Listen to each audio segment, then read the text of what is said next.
All right, so it shows we're live. We will see if we get anybody in the stream.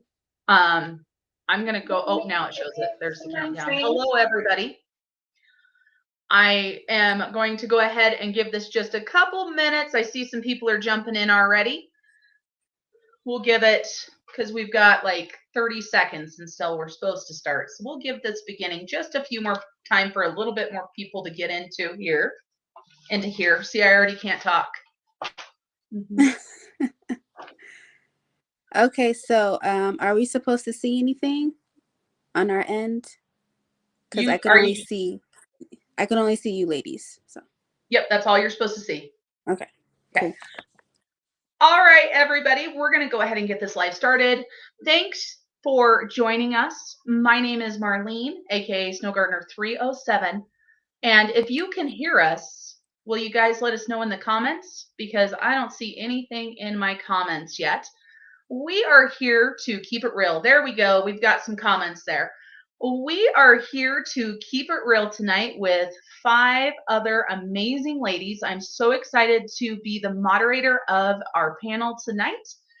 And also, I want to make sure for the people that are in my live, can you guys see the comments off to the side? Yes? Okay, perfect. All right. So we're here. We're going to be talking about all kinds of things. The first thing that I do want to talk about, Erin asked me to make sure that we talk really quickly at the very beginning that, there may be some stuff that we talk about, some topics that we talk about that may trigger somebody, right? Because we're going to be talking about life. We're going to be talking about stress. We're going to be talking about death. We're going to be talking about money and all kinds of things in between.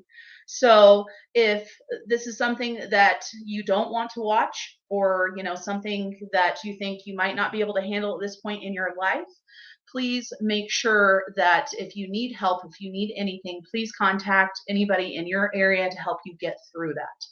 So I'm going to go ahead and start off by talking to you guys about, like I said, what we're going to talk about. So I've got a list. You guys are going to see that I'm going to read stuff, right? And so tonight we're going to talk about a lot of topics. We're going to talk about money. We're going to talk about physical health. We're going to talk about mental health. We're going to talk about stress. We're going to talk about life in general and so much more. Our goals tonight are to shed light on the fact that it's okay to not be okay sometimes. And we want to talk about how you can help yourself. We're going to talk about some self-care. We're going to talk about some things that you can do in your life to help your mental health, your physical health, your well-being. And remember that we are all just here keeping it real with you. As I always say, that's one of my slogans on my channel, if you guys don't know. And so the first thing I want to talk about is the little comments that are going on the side here. We love all of you guys. We see all of you guys, but because we're a panel of 6 tonight, we're not going to be able to say hello to everybody that comes in. We want to acknowledge you guys. We want to thank you guys for joining us. And we will be answering comments and questions as we go through the live. And we will make sure we make some time for those. But we know that there might be a lot of questions, so we might not get to everything. So just know that you're appreciated, and we are so happy that you're here to join us. So for anybody that is a subscriber of mine, and of course I'm hosting it, so I hope you guys are subscribers. If not, subscribe to me and everybody else on here, right? That's the goal right there. I put a live on, or not a live, I put a YouTube short on yesterday. I also did a TikTok that I put on my Instagram and my TikTok. And of course, it was kind of meant to be funny, right? When I talked about life on the internet is perfect. And that's one thing that I want to bring up really quickly is I have a friend who on Facebook, I look at her and her life looks perfect. Her family is perfect. They're all beautiful. I swear when they go on vacations, they must take a professional photographer with them because everything looks perfect. Her house is perfect. Her car is perfect. She is perfect, right? And I tell you what, she talks about being blessed all of the time. And I really believe that she believes it. You know what I mean? Because she has been blessed in her life. But How many of you guys have a friend like that? What about you guys on the panel with me? Do you have somebody that you look at on their Facebook or their social media and they go, man, they've got it going on, right? And one thing now, how many of you guys ever look at their posts and go, oh, I just hate her? Does anybody ever do that? Because I can tell you sometimes I do that. And what I want to talk about is how that is not good for us. When we turn that into envy, we are hurting ourselves, right? So we talk about don't compare yourself to other people. Self comparison is the thief of joy. We hear this all of the time, right? Or did I say self comparison? That's not what I meant to say. I meant to say comparison. And so one thing to remember is that there are destructive beliefs, right, that influence our life. We have unhealthy beliefs about ourselves, right? We have unhealthy beliefs about others, and we have unhealthy beliefs about the world. And, like often in my life recently with the stress that I've been dealing with, I keep hearing myself say, this isn't fair. This isn't how this should be going. Life isn't fair. Well, guess what, everybody? Life isn't meant to be fair. The world isn't going to be fair. Just because I work my patootie off, right? That's for you, Erin, patootie. Just because I work my patootie off at my work doesn't mean I'm going to get the promotion, right? Somebody else that's 5 years my junior might get the promotion. That's life. And so tonight we're going to talk about issues like this. And I'm so excited to introduce you guys to these 5 amazing women who have taken the time out of their schedules to join me for this live. So I'm going to go ahead and start with my friend Jessi, since on my screen she's sitting right next to me. And so I asked these 5 beautiful women to tell me a little bit about themselves and what they wanted to share. And so Jessi said that she's a 37-year-old wife and a stay-at-home mom to 2 teenagers residing in Southeast Michigan. She's on a mission to pay off debt while still living her life to the fullest. I can tell you guys this, that when I started my budgeting journey back in 2020, is that right? 2020. She was one of the people that I watched. She inspired me and she influenced me to get my debt under control. So I want you guys to give a big round of applause for Jessi, right? Golf clap, whatever we got to do. So welcome, Jessi. Thank you so much for joining us today. Thanks so much, Marlene, for having me. All right. Next, we're going to go down to the bottom. I'm going to introduce my girl Tasha down there. And Tasha is, of course, an amazing woman, if anybody didn't know that already.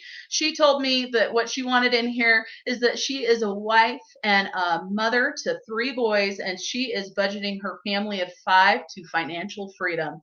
For anybody that doesn't watch Tasha or isn't subscribed to her channel is Mind Your Money.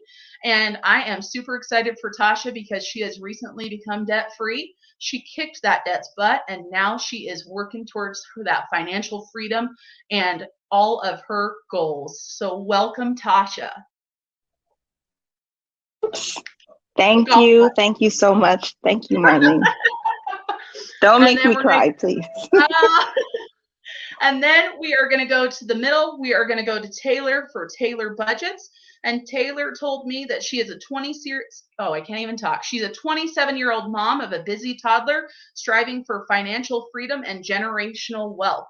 And Taylor, man, she hit the YouTube like a hurricane, right? A lot of you guys probably know Taylor. She hit this social media and she just took off like a shooting star like she is. I know she has inspired so many people to get their finances in order. She inspires me to be a better person. I can tell you guys that because she is always positive and she is a positive influence in my life. So thank you so much, Taylor, for joining us today. And golf clap for Taylor. Yeah, I'm with Tasha. I'm about to cry. Like, you hyping me up, Marlene. You hyping me up. Hyping your girl up, but thank you. I'm so happy to be here. All right. And then in the bottom corner down there, we have one of my favorite YouTubers. She is not a budgeter, just so you guys know. Well, she budgets, but she's not a YouTube budgeter, right? She has got the channel that I believe is the most real on the internet. When I asked her for some stuff about her, what she told me is she's an acquired taste. That's it. She didn't give me any other details that she's an acquired taste. So I call Shannon the queen of the grocery haul where she's throwing food, because she literally throws food. She also keeps it real with her clean with me's, with her cook with me's. You are going to see her children. It is 100% real life in Shannon's house. And if you're not subscribed to her, her channel is Kitchen Shenanigans. And boy, does she have some shenanigans going on there. Shannon is a mother and a wife, and she stays at home currently. And she just seems like she does it all. I know she doesn't think she does, but she inspires me as well. And I love that she keeps it real on her channel, no matter what. And if I was going to cuss on here, I would say that she didn't give a about what other people think. So welcome, Shannon. Thank you. What you said is true, except for I do know I do it all. I just don't think it's enough. Right? So yes, welcome, Shannon. And next we have Erin. And Erin is the only one that didn't give me squat. She didn't give me anything. She didn't give me anything about herself to tell you guys. Of course, Erin and I met on YouTube and have become very good friends. We talk all of the time. And this was Erin's idea, you guys. This whole panel right here was Erin's idea. But Erin is a mom and a wife. She is American, but she resides in Australia. So it is Tuesday morning over in Australia. Erin has been such a positive influence on my life, you guys. She has been one of my online BFFs, and her channel and her financial advice and suggestions that she makes on her channel are absolutely unbelievable, because this woman has got it going on in her finances and her life. And Erin's going to dive into it, but Erin has quite a struggle going on in her life. And I just want her to know that she has blessed my life. And I have got an Australia sinking fund going so that I can go visit Erin, because I love her that much. So you guys, I'm going to make myself cry right now, right? You guys are like, don't make me cry. So please, let's welcome Erin. Thank you so much, Erin, for joining and for having this amazing idea. Golf clap for Erin. And I'm actually going to go ahead and turn it over to Erin. She's going to tell us a little bit about why we're all here today. So thank you, Erin. Okay, thanks for I think making everybody cry. That's usually my role. How dare you take it away from me? But yeah, if you're not familiar with me or my channel, my name is Erin. I do financial independence, budgeting. I started off as a debt-free journey and somehow managed to complete that in a short amount of time. And have a bit of an extenuating circumstance in my life, not to be the Debbie Downer of the group, but I do have a terminal illness and was diagnosed with that about 1.5 years ago. It's actually 20 months almost to the day. And this idea has been in my head for quite a while. And I've actually had a lot of people reach out to me and say, why don't you talk more about your mental health and how you handle all of that with all of your budgeting and everything else? Because, when you're dying, you've got two options. You can go out and you can spend all your money, or you can be a little bit responsible and make sure there's something left over for your spouse and your child, who you want to make sure that are taken care of. And I firmly believe that there is no health without mental health. And so it's a topic that we talk a lot about, how people don't talk about how they don't talk about money and they don't talk about finances. Well, they also don't talk about well-being as well. You see people flashing up pictures of their physical well-being all the time. In fact, you cannot even use the equipment at the gym because somebody is taking 100 pictures to make sure that they have the right one for it. But the physical is just one particular element of that. And it applies to everything. And so I've actually had this idea for a really long time. I am just to be perfectly honest, I am too chicken and I am too self-conscious to do it myself. So I finagled Marlene into doing it for me. And I think that this is a particularly relevant time because I don't know anyone right now who is not being impacted by things that are going on. Yes, the past 2.5 years have been tough, But the start of 2022 has really been tough. We still have a pandemic. We now have a war here in Australia. We've had horrific flooding. And if you've looked at inflation in the US, the newest numbers just came out. You're up almost 8% on the year from last year. So if you think that your grocery prices and such are going up, they are, and the same here. And so I reached out to Marlene and said, I know that you've been going, because I know Marlene, I know she's been going through some struggles. I know Jessi's been going through some struggles. I know Taylor has, I know Tasha has, I know Shannon has, all at different levels. And I just said to Marlene, let's open it up and let's start talking about it, because there's a cycle. There's a cycle between your well-being and your finances. And as stress comes in, so this isn't about, just, oh, do you have depression or anxiety? Everybody has stress. And when you have stress with your finances, that affects your well-being, your psychological, your emotional, your physical.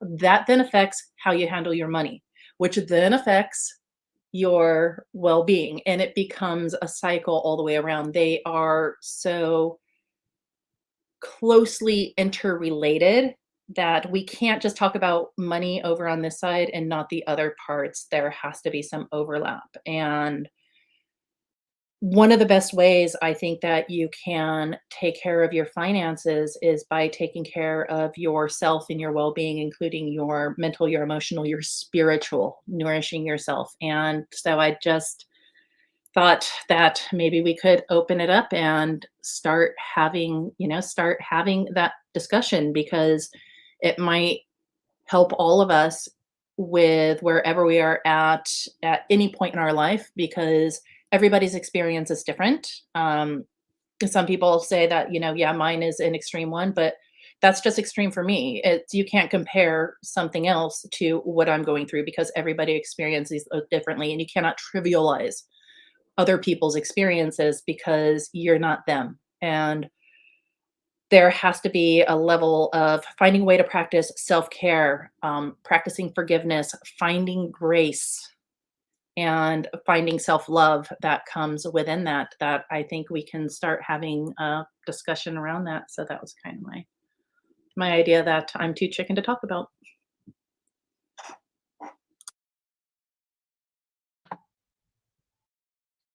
All right. Sorry about that, you guys.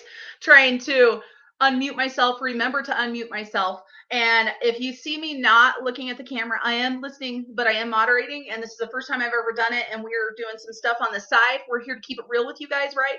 I am learning how to do this. I don't know how to do it. And I'm trying to get my ladies so that they can be moderators. And, I'm not able to do it yet. And so, oh, I see what Shannon might have just gave me the answer to why I can't do it. And so I will figure that out here while somebody else is talking. But let's go ahead and we're going to just dive into one of the topics. And I asked all of the ladies, first of all, just so you guys know, about if anything is off limits, right?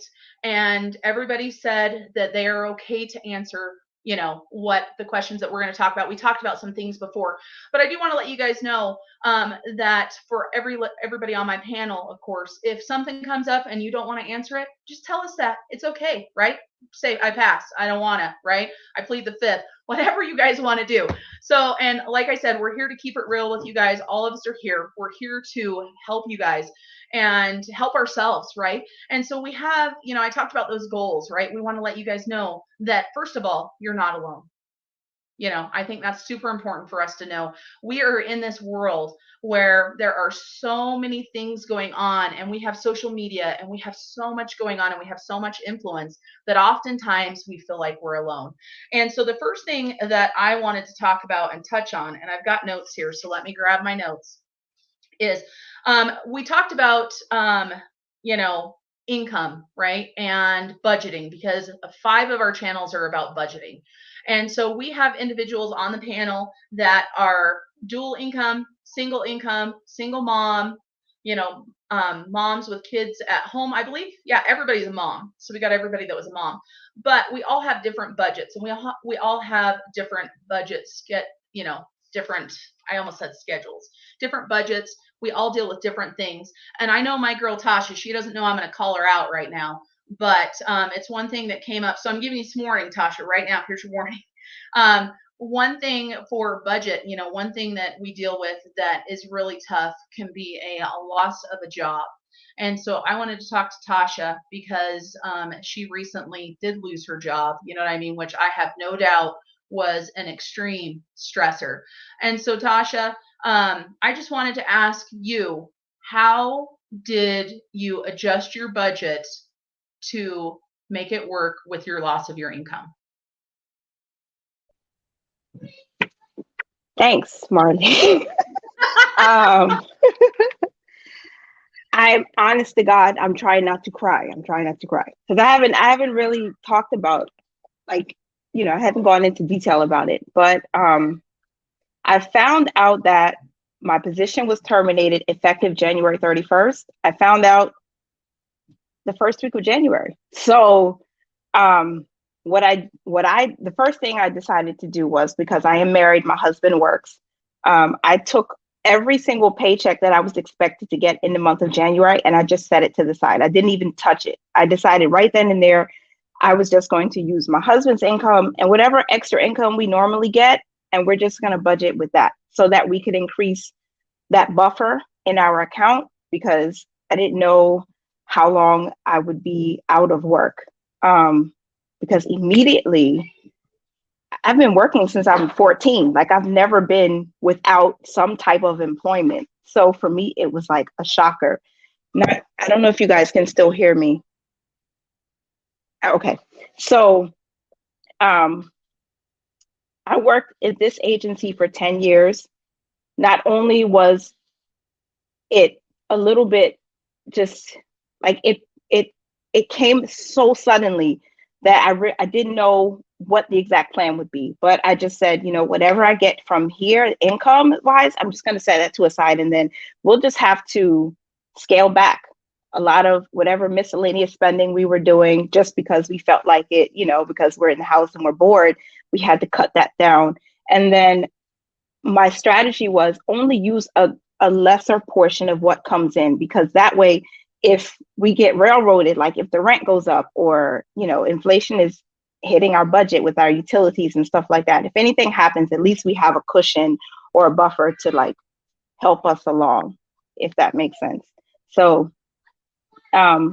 that's basically what I did as far as the budget is concerned. Just trying to use a little bit less, and I kept whatever income I earned in the beginning of January as a mini emergency fund in our checking account. That's amazing, Tasha. And thank you for sharing. Because I have no doubt we have people on that are watching us now that if they haven't gone through it, they might go through it, right? So hopefully you have given them some ideas on how to help and deal with that loss of a job. So that's, of course, the budgeting side of it. And one thing that I loved that you said, Tasha, at the very beginning is, I really haven't even dealt with it yet. Right? Because you've kind of, you're a mom, you're so busy, you've kind of pushed that to the side, right? And that brings up an issue. I know that we have some men watching as well as some of, women, so I'm not trying to be sexist, but as a woman, we're often taught that, in order to be maybe a good woman or to be fulfilled, you have to be a mom, right? And in order to do that, you have to be a good mom. You have to be a good wife. All of our worth depends on other people, right? And so one thing that I think a lot of times we neglect is self-care. And so I'm going to tell my girl Shannon that she better get ready because she's up next about self-care. And but one thing is you don't hear. So if you see somebody that is preparing for a marathon, right, because they are taking care of their health, right, they want to make sure they're healthy, you don't see, that Julie, she's a good mom because she's doing a marathon, right? It has nothing to do with her self-worth, and our self-worth so often has to do with us taking care of other people. And for Tasha, I'm sure that, the budgeting, she took care of that, and she's taking time for herself to process it. And so when we have a big thing like that, I think it's so important. So I'm going to start out with Shannon right now, because I know that she truly believes in self-care. And I know there's some other ladies on the panel that might want to talk a little bit about self-care. So if you guys, when Shannon's done, if you guys want to pitch in a little bit about self-care and what self-care, means to you. And, we're going to also have some questions for everybody on the panel here in a second, but I'm going to go ahead and Shannon, if you are ready, I see she's moving around and she might be dealing with her children and stuff because Shannon, is keeping it real at her house.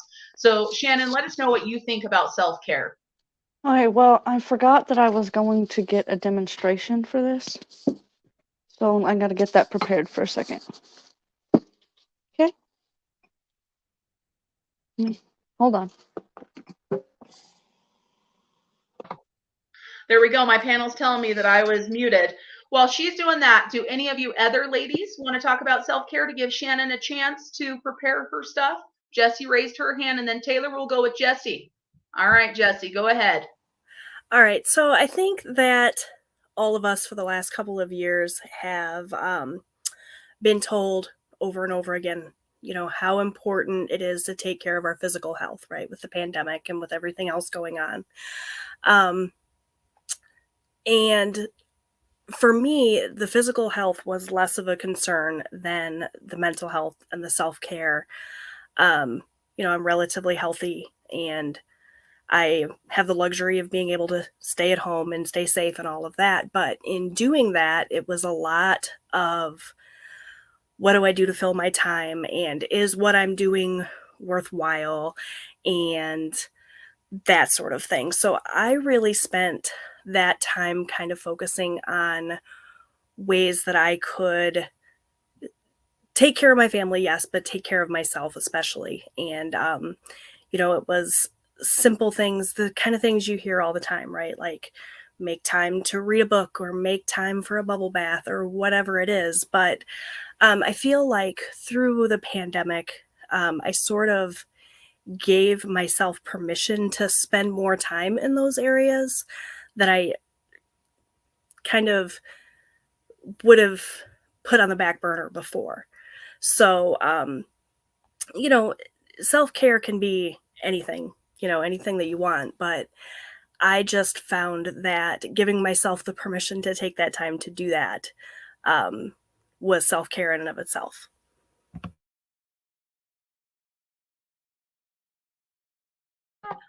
Sorry, I have to unmute myself.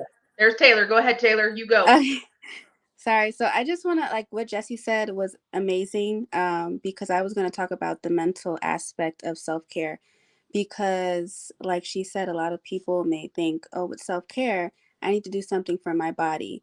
But honestly, if you think about it, and this is just with me, when I'm going through my anxious moments, sometimes my depressed moments, my mind and all the anxiety that's up here affects my body.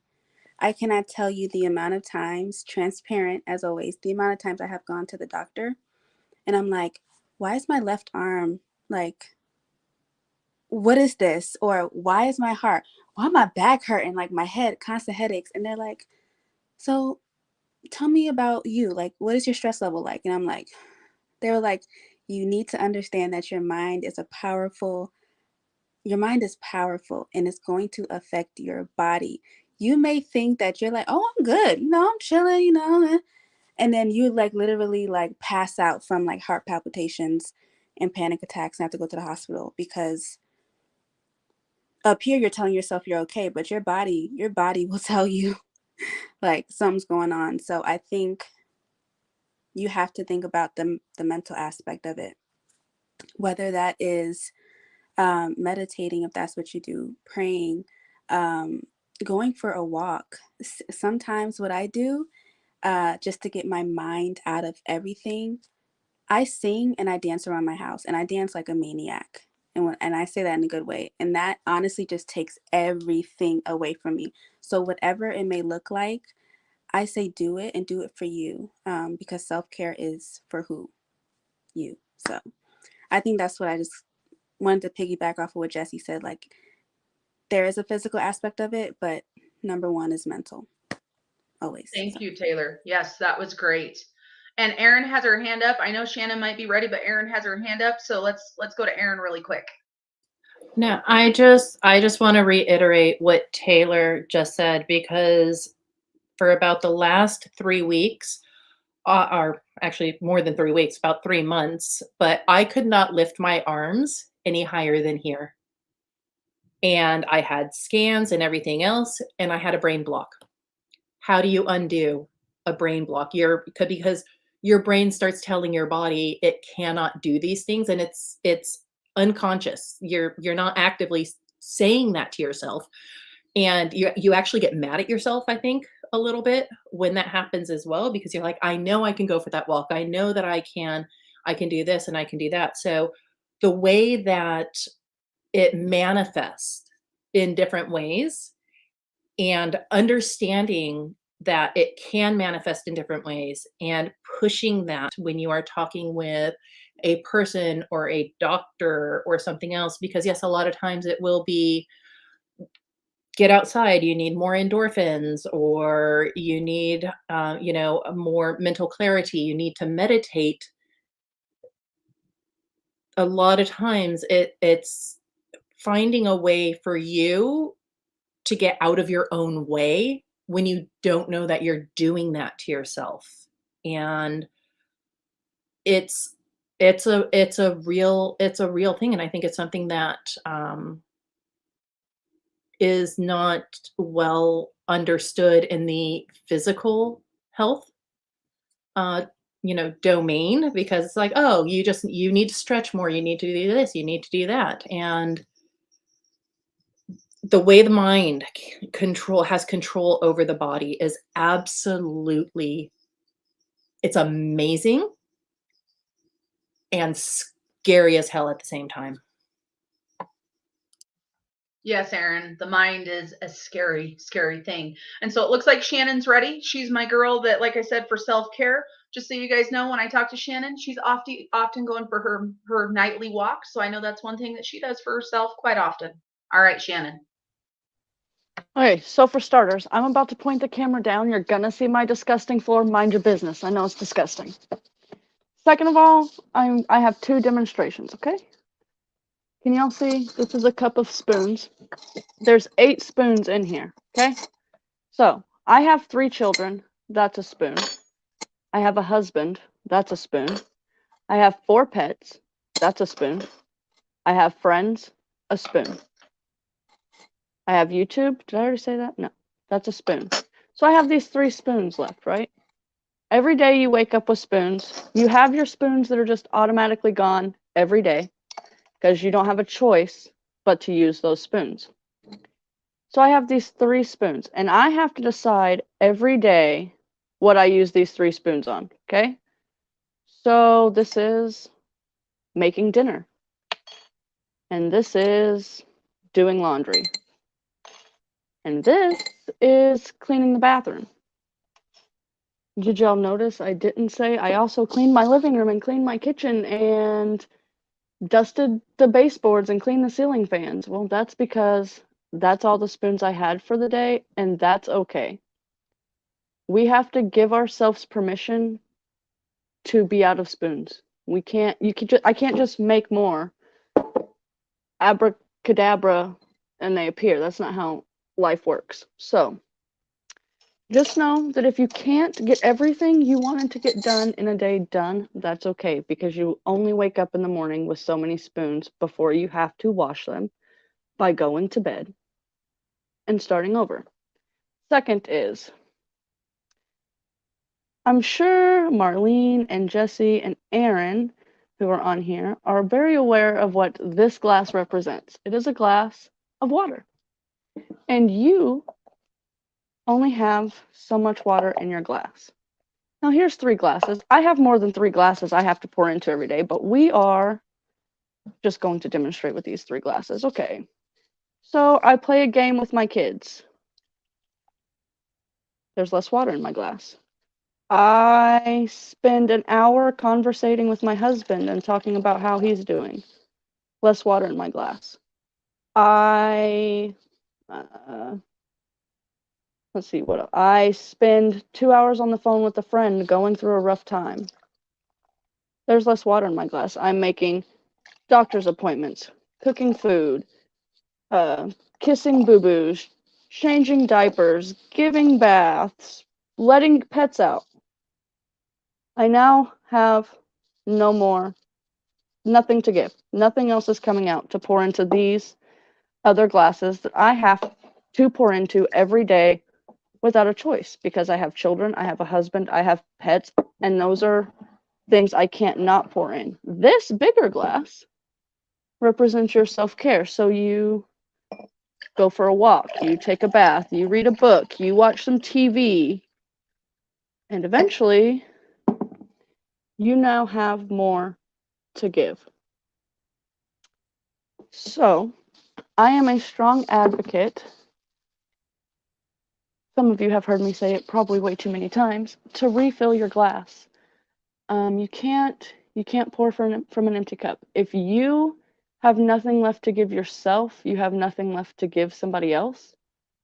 And that took me a long time to realize. I spent years constantly going, never taking any time for myself. And eventually my glass broke. Full on, got smashed by a boulder into sand of glass is what my glass was. And I had to slowly rebuild it for not just my sanity, for my kids' sake, for my husband's sake. And self-care isn't just about, oh, I need to wash my face. It's not just about the things you need to do to care for your physical well-being. It's things you do for yourself that you enjoy, and you have to find something you're passionate in and put time into it. And you will notice that when you're taking the time to do something you care about, you will feel less stressed about what you have to do for everybody else. And I think that's all I have to say. Taylor's doing 2 snaps, right? Golf clap. Thank you, Shannon. Those were wonderful. And I saw some comments over on the side. Was it Veronica that said she was crying over spoons? I can't remember. Somebody over there, whoever it was. But I mean, such great ways to show, because we run on empty. And I'm starting to put some channels over in the comments, everybody. So I've just got a couple up there so far. I'll make sure everybody's, if you haven't subscribed to any of these beautiful women, make sure you check their channels out. Make sure that you give them the love. And Shannon, like I said, she inspires me for self-care. She also inspired me she did an Etsy printable, right?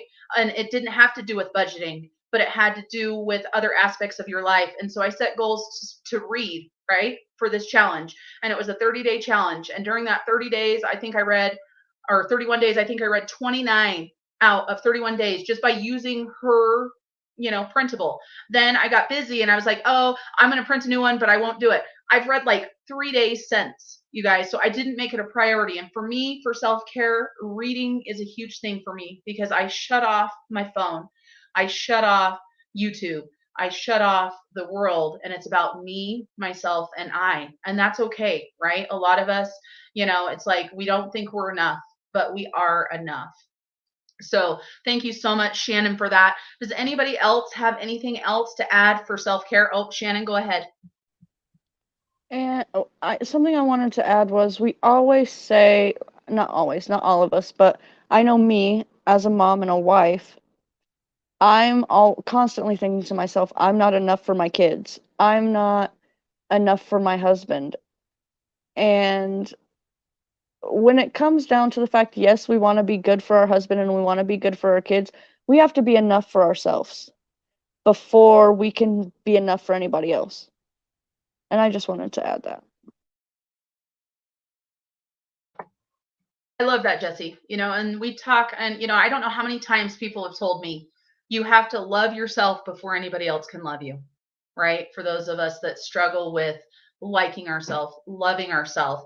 And it's so important.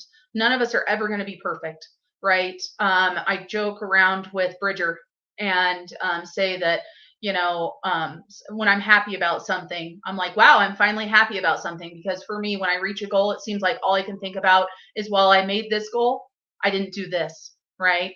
And so often that balance is so hard. How many of you guys struggle with balance? That's the next topic that I have, right? I had that as my year of the word last year, balance, and I really worked on it, and I'm still working on it, and I think I'm always going to work on it. I am an all in or nothing type of girl, kind of like the haircut, right? I cut 18 inches off of my hair, right? So it's like, that's just how it is. It's all or nothing.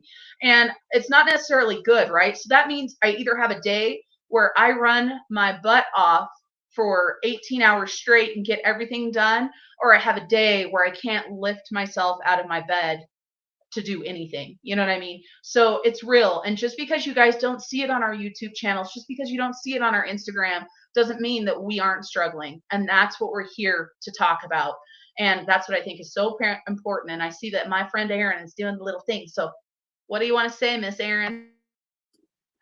I'm just saying that I absolutely love the spoon example. I think a lot of people are going to be using the word spoon in a different way. And if they have husbands, their husbands are probably going to be disappointed when they're like, oh no, I got to go spoon. And they're not the one that they're going to spoon.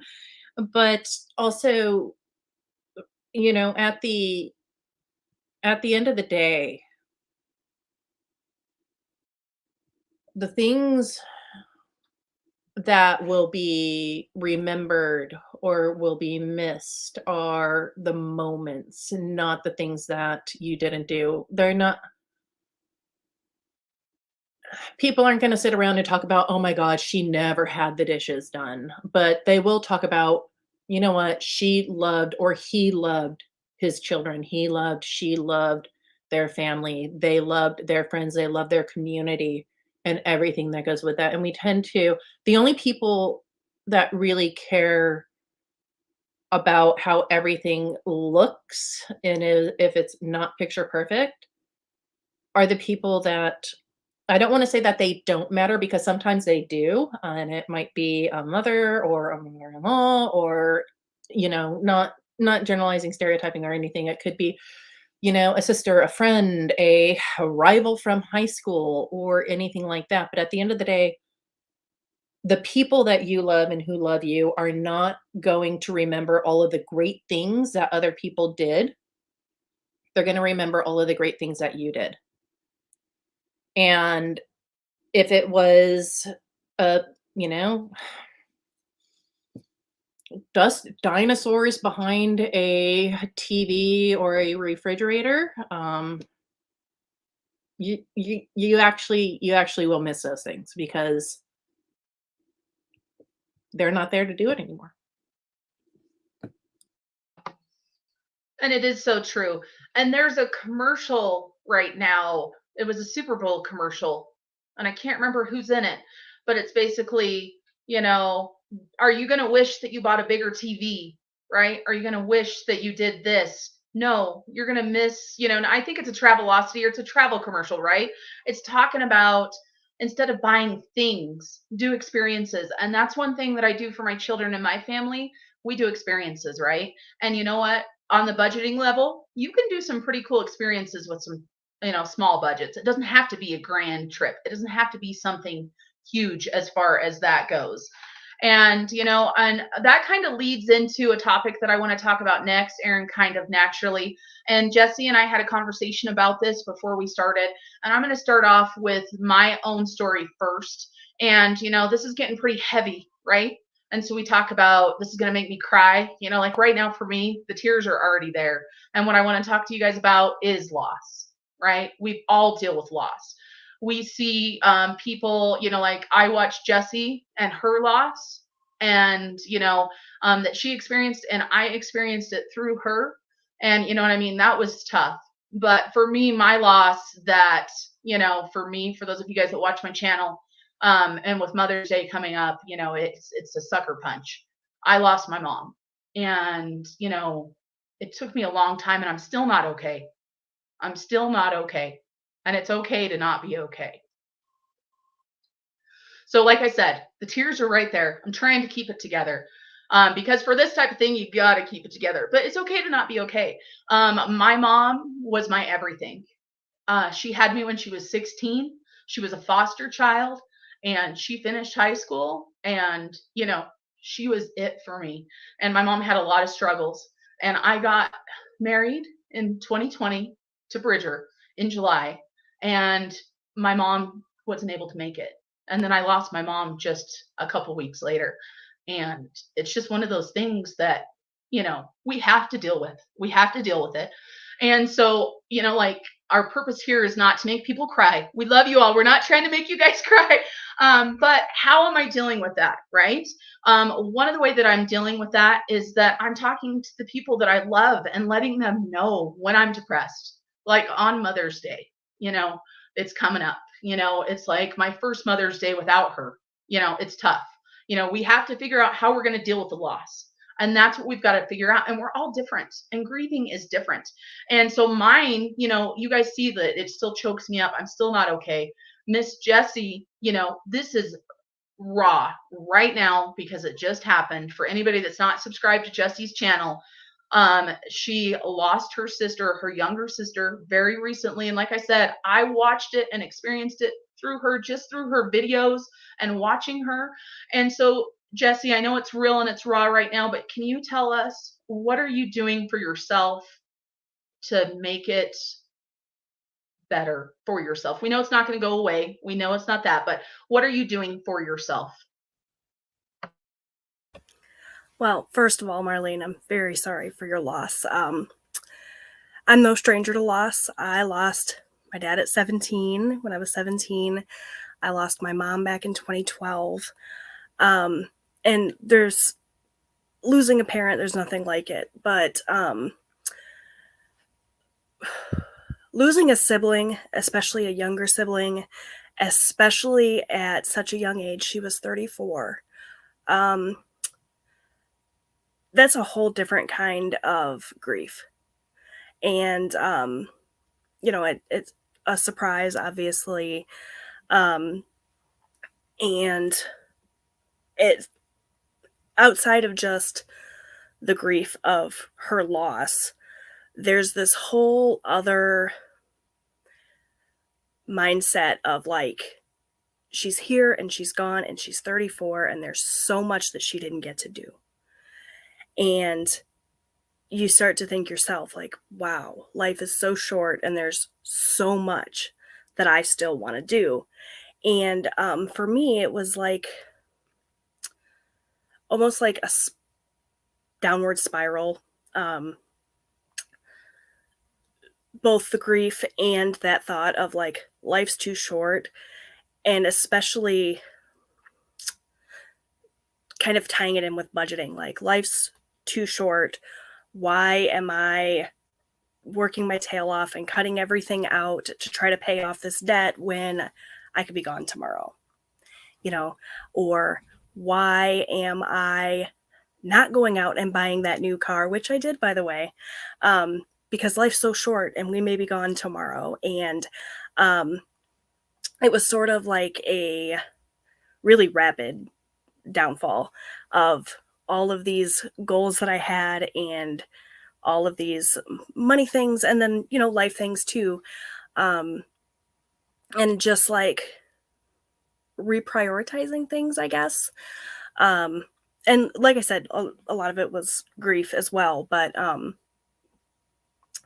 it just kind of puts into perspective like what's important and what isn't. So outside of like the downward spiral of my budget, which you guys all witnessed, it was also like putting into perspective how important it is to talk to those family members and friends that you've been putting off. Like, I don't know if it's the same for everyone, but at least for me, I have an aunt who lives 3 blocks away and I never see her because she's 3 blocks away and I can just go see her next week. No big deal. And then next week becomes next month. And, eventually that time's going to run out. Right. And a loss like that is, it puts a big spotlight on that. And so while I am missing my sister like crazy, she and I had a bit of a strained relationship. So I deal with the guilt of knowing that we'll never be able to, resolve that. I'm really just trying to use that as my kind of ambition to be in touch with people and have the experiences that, I can while still keeping my goals in mind, because let's be real, I could very easily spiral way out of control with the budget, and a lot of other things too. But I guess for me, how am I coping? I'm just kind of taking it a day at a time and trying to think about, what's important. What do I want to be remembered for? And that kind of goes back to what Erin was saying. Nobody's going to remember if my house was clean or if my dishes were done or what kind of car I drove. So, making sure that I'm doing everything that I can to leave my mark, and just remembering every day that it's short and it goes quick. And I think that my sister would be proud of me. So that keeps me going too. Thank you, Jessi. And I see Erin has her hand up. So give me 1 second, Erin, and I'll get right to you. And, we've all experienced loss, right? I mean, all of us, some of us have had, it seems like, extreme amounts of loss, and there are a lot of levels, but it doesn't matter who it is. It doesn't matter what happens, your loss to you, it's a huge deal. And I want to thank you, Jessi, for being brave, for talking about it, because I know that wasn't easy. And, hopefully somebody in, people that are in the panel, and people that are listening to us, that you have possibly helped somebody else. And really, that's what we're here for. We're here to help each other and to help everybody that's watching us now.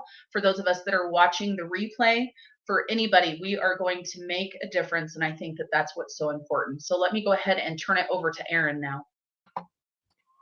Yeah, I just wanted to follow up because we keep talking about like balance and budget and balance and budget. And can we just call it harmonizing instead of balancing? Because it really is finding some kind of a harmony within there to where it's never going to balance.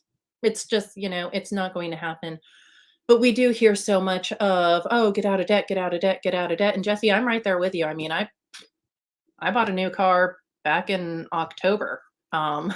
Right after my husband, I know, I didn't finance it, paid cash and such, but I could have invested the money that I went in it, but I didn't. And you know how many people I've told? Very few, because of all of the, why would you do such a thing? You should be doing this. You should be doing that. I was like, no, you know what? If I could go back and tell my 20-year-old self, it would be like, find a way to find harmony within it and nourish yourself, nourish your wants, as long as you're not, putting yourself, $1 million. Nobody ever questioned when I put myself $148,000 in debt getting a PhD. No one questioned it. I know your pain, Taylor. That student loan debt and the stress that comes with that right now, and everything, everything within that. And it just seems as if it's almost like one extreme or the other.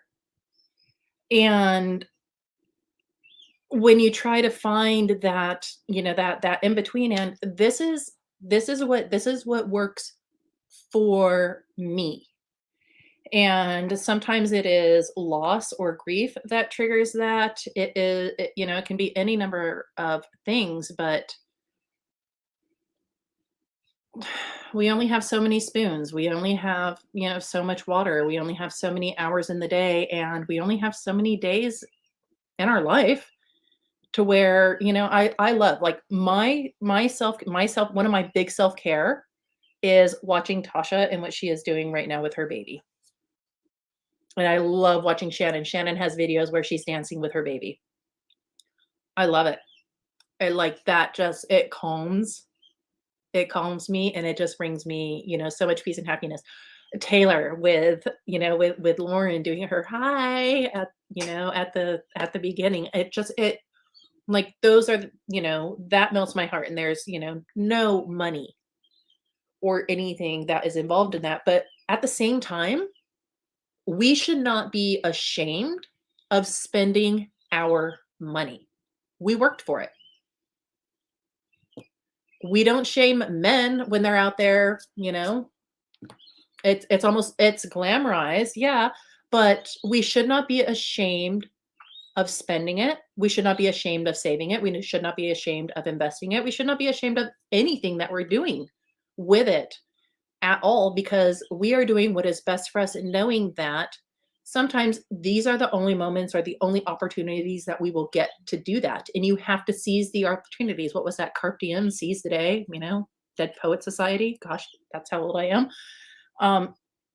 But it seems to have shifted so much the other way of, I'm going to live so frugally now so that I can travel and do all this stuff when I get older. Hi, I'm your reminder. You might not get to do that when you get older. You have absolutely no guarantee. You have no guarantee of tomorrow. You have no guarantee of 5 minutes from now. So what are you doing to responsibly, I think, because I do think that there has to be a level of responsibility within that, to really optimize everything that you are able to do and the opportunities that you have when you have them, and the time that you have when you have it, unapologetically. Thank you, Erin. And that is a conundrum that if you've watched my videos recently, that I asked everybody, I'm doing the 100 envelopes. And I asked my viewers, I'm like, all right, do I do what my brain tells me I should do and put the 5,050 to my car debt, right? Or do I do what my heart wants and put it to Australia so that I can go see my girl Erin, right? And my heart is winning right now, you guys, truly, because we have kicked our debt's butt. All I have left for my personal debt is my car. My hubby has one credit card left and he has the mortgage. And, the mortgage is going to be there for a long time. So we are almost there. And it's like, let's celebrate. And so I want to get my girl Taylor up. Of course, Erin brought up one thing about student loans. Taylor, if you watch her channel, she's got some large student loan debt that she's dealing with. And there are 2 topics that I specifically want Taylor to talk on. And I don't know how I did it, but I told Taylor I would get her first because she's the one that's got to get out of here. And then she's like one of the last people to speak. So moderator a little bit bad on that. But so Taylor, I would love for you to talk about how you're dealing with your student loan debt. And also, one question that I want to know personally is, girl, with the success that you've had, what kind of stress did that bring? Because I know that, your viewership, also your new, planner that I see all over the internet that everybody's using and loving, your life co, your elevated life co. How are you dealing with that? So I know it's 2-part. You talk about it however you want to deal with it. You go ahead. Okay. Well, I just want to say I'm happy to be here. Like, I'm honestly just getting so much from Shannon, Erin, Jessi, like Tasha, like Marlene, everyone. It's like, it's giving me life. But okay. So yeah, if no one has seen my channel, I have about $101,000 freaking dollars of student loans. And I'm not shy to say, like, student loans suck. I don't want to pay them. I don't care about them. And honestly, I'm at a point where I'm like, the fact that you have to pay so much to get a higher education, when sometimes a higher education is the way you can make good money so that you can live comfortably, that is what bothers me. And especially knowing in other countries it's not like that. So I'm at a point with my student loans where I'm just like, whatever. But then I'm also at a point where there is a little bit of stress that comes with it, because I know that I inspire and motivate so many, and they would want to see me put that towards my student loans. So yes, I am putting so much towards my student loans this year, but a part of me is like, y'all, I want to go on vacation. I want to take Lauren somewhere. I just came back from St. Thomas a month ago. I want to experience that, because like Erin said, the next 5 minutes is not promised. And like Jessi said, like, life is short. And I've always thought that way, like, travel first, pay student loan debt like second. Last year was my first year budgeting, and I probably put like 500 towards my student loans. I just started taking it seriously because I was getting I was stressed, because I'm like, okay, Taylor, people look to me to and I think this piggybacks off of the stress with my success, people look to me for like healthy financial responsibility, financial literacy. Like, oh, if Taylor's doing that, this is what I need to be doing. And I'm not saying that to brag. These are the messages I get. Like, Taylor, what do you need me to do? Like, whatever you do, I'm going to do. And I'm like, whoo, I am not afraid to say, y'all, student loans is taking a backseat for a couple months because I'm saving up to take Lauren on a trip. And I don't want that to hinder anyone from, you know, like not paying off their debt. If you know Dear Debt here on YouTube, like she did the dang thing with her debt. And I'm like, yes, yes, yes. Tasha, when she paid off her student loans, I was like, go Tasha. And I was so hyped, but I was like, that ain't about to be me though. Cause I have $101,000 of student loan debt. I'm not waiting to take my daughter somewhere or do this or do that. And that's just because I've always had that mentality of tomorrow isn't promised. And I have very high anxiety from the day-to-day activities and going places. It doesn't even have to be a big vacation. Just going somewhere like in town somewhere is what I need. And it's what I want my daughter to experience. So like Erin said, it's harmony. It's like, you know, you get to travel and then you pay off some debt, you travel, pay off some debt. I'm at a point where it's like travel or fun and debt's like right here. And I think that's okay. And like, yeah, period. Like there's really nothing I could say. Like, you do you. I always say on my channel, do you, boo, because I always say this, I'm not telling you what to do with your money. If you're going to take anything away from me, take away the technique of budgeting. Don't follow what I'm doing, because I will have student loan on the back burner for 6 months. And then you see my behind in Australia with you, Marlene. Like, I'm out, you know? And I think that's a part of like the whole mental health and self-care aspect for me. Let me see. The stress to success. Okay. So yeah, it's been tough because, and I think a lot of people, like, I wanted to start YouTube for a good 3 years before I started. And that was because it was stressful. Like, you see people going up and then like their views go up, subscribers go up, and then like they're like down. And then you see people making a certain amount of money and then people not making any money. And I think with this platform of budgeting, like this budgeting community, I'm not afraid to say that comparison it's real. Like I have compared myself to others.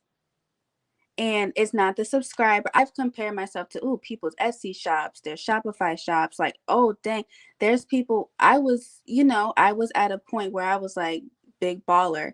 And I'm saying this as humbly as possible, because when I received that money, I was like just sitting here like, do I show this? Do I not? I don't want anyone to ever feel like I'm bragging. But everyone's success is going to look different. Everyone's past is going to look different. God's going to bless us all. He's just going to bless us in different ways. And that's okay. So there's a lot of stress that comes with just being Taylor Budgets, because it's like, I feel like I have to continue to stay up here. And when I took that like February break, I was like, dang, you have to be consistent on YouTube. Like, oh, monetization, or like people are going to forget about me. And I was like, you know what? This is why you're stressed now, girl. This is why your mental health is just like, this is all why. And yes, you want to be a content creator. You want to, do all of the things, but you have to first take care of yourself. And comparison has gotten to me. Constantly trying to put out products has gotten to me. When I see others on Instagram, new product out. I'm like, Taylor, what you doing? I'm like, no, this is not why I wanted to start. I wanted to start because I wanted to show my journey, hold myself accountable. And if it inspires and motivates others, so be it. But the analytics start getting to you. I don't know if any of you ladies, I was checking my analytics like every second. I would refresh and refresh and refresh and refresh. And that's at all levels of success. It's not where I am. It's, you can have 10 subscribers, refresh, refresh. So I think I can just like kind of put this in with mental health. I think a lot of the stuff that's going on with us in this generation is the technology and the fact that our lives are just everywhere on social media. And like Marlene said earlier in the just not a podcast, earlier in the live, that she sees a friend who like shows all of the perfect sides of her. And then we start feeling like, dang, I need to get to where she is, because like, what am I doing? We got to turn off our phones. We got to read a freaking book. Like, we need to get outside, because I'm telling you, what is really going to hinder a lot of us is this social media, and it's killing us. And a month ago when I said it on my channel, I was in bed. I could not get out of bed for like 3-4 days. And I'm a stay-at-home mom to a toddler. Thank God for Lauren. Like, I was in bed and she was like rubbing my head. Like, Mommy, are you okay? Are you okay? She got her 3 meals a day. Was I eating? No, because I was just stressed. And I took that month off, and I had to think like, Taylor, what is going on? And it all stemmed from comparison.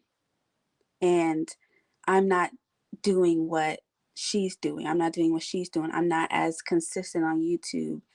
And I was thinking about it at the end of the day. Like, if I went to the doctor, I'm not trying to be like all sad, but if I went to the doctor and that doctor told me some horrible news, what is the first thing I'm going to think about? Dang, I'm not going to be able to do YouTube as much. Like, like, no, I'm be like, okay, I need to spend more time with my daughter. I need to do this. I need to do this. We need to go somewhere. We need to do something. And that is what I had in my mind the whole time. Like, Taylor, what is the most important thing to you? It's your daughter. It's being able to experience things, like memories, not things. Like, hold on to those memories, not physical, like tangible items. And I think that's kind of where my mind was at for that month. And so now I look at success completely differently. I don't see success as money anymore when I used to. I don't see success as having a successful business or 3, or being this huge YouTuber or whatever, the TikToker, whatever the case may be. I see success as internal. Like, was I able to make my daughter smile today? Is she happy? Is she healthy? Am I healthy? Is my family healthy? Period. So I am so known for like going down rabbit holes. So hopefully I didn't do that. But yeah, student loans, I'll pay them when I pay them. It is what it is. And success is all about how I feel inside. If I feel good and whole, and I'm feeding into myself and my daughter and my family, that's good enough for me. Like, that's it. That's all I got for right now. Thank you, Taylor. And, as somebody who started watching your channel, when you had just a few hundred subscribers, you have inspired me, with your growth and stuff, but I can only imagine the stress that it has went to. And, I think that's what's important, right? We talked about how, like, you admit, like, your mental health was not good because of that comparison. And of course, it is proven that social media, as we're on social media right now, but social media is so bad for us. And I think that that's why Erin's idea about this type of panel is so important, right? Because we're here, we're keeping it real. And Taylor said one of my favorite phrases, which is, "It is what it is." Right? You can't control everything in your life. It is what it is. And for me, one of the stresses I wanted to tell you guys about, I can't go into particulars about it. If you watch my channel, then you know that I was going through some pretty heavy stuff. And there was a lot of ethical and moral things going on in my life that had to do with my job. And I was pulled here and I was pulled there. And I had to figure out what I was going to do, right? And it came down to, am I going to have a job? Am I going to lose the career that I've been in for the past 10 years? And it still may, right? But I had to do what I believed was right. It doesn't matter if I lose my job, right? I had to do what I knew was right inside of my heart. And it's so easy to do what is easy, right? Instead of doing what is right. And for me, and in the career that I'm in, and I'm just going to throw it out there. I threw it out on my other channel for anybody that doesn't know, I am a sheriff's deputy. So I deal with a lot of ethical and moral things. And I had to testify for this. And I was in a bad place. And that's when I couldn't get out of bed. You know, I had 2 days off, right? And I had all this stuff I had to do. And I, like you, Taylor, was laying in bed. You know what I mean? Like, couldn't even bring myself to do stuff. And so we've got to take care of ourselves. We've got to take care of ourselves for us. We've got to take care of ourselves for our babies, for all of our family members. We are important to all of them. And so that's the next thing. I wanted to go ahead and bring in a question. Erin had let me know that there was a question that came up in the chat. And I wish that I was better at watching the chat, but I haven't been. And so a question that came up that Erin said that I want to touch on, and I'm going to start with Tasha, because she's been quiet. As long as you can talk. Are you okay to talk, Tasha? I know you're rocking and stuff. The question that came up was, can the ladies tell us what grace looks like for them? And so I'm going to start with Tasha. Tasha's like, oh, great. And then we're going to go just around. So we're going to go Tasha, Jessi, Erin, then me, then Taylor, then Shannon. And Taylor, I know that you said you had to be out at a certain time. Whenever you're ready to go, you just let us know, and we will do our official goodbyes to you. All right, Tasha.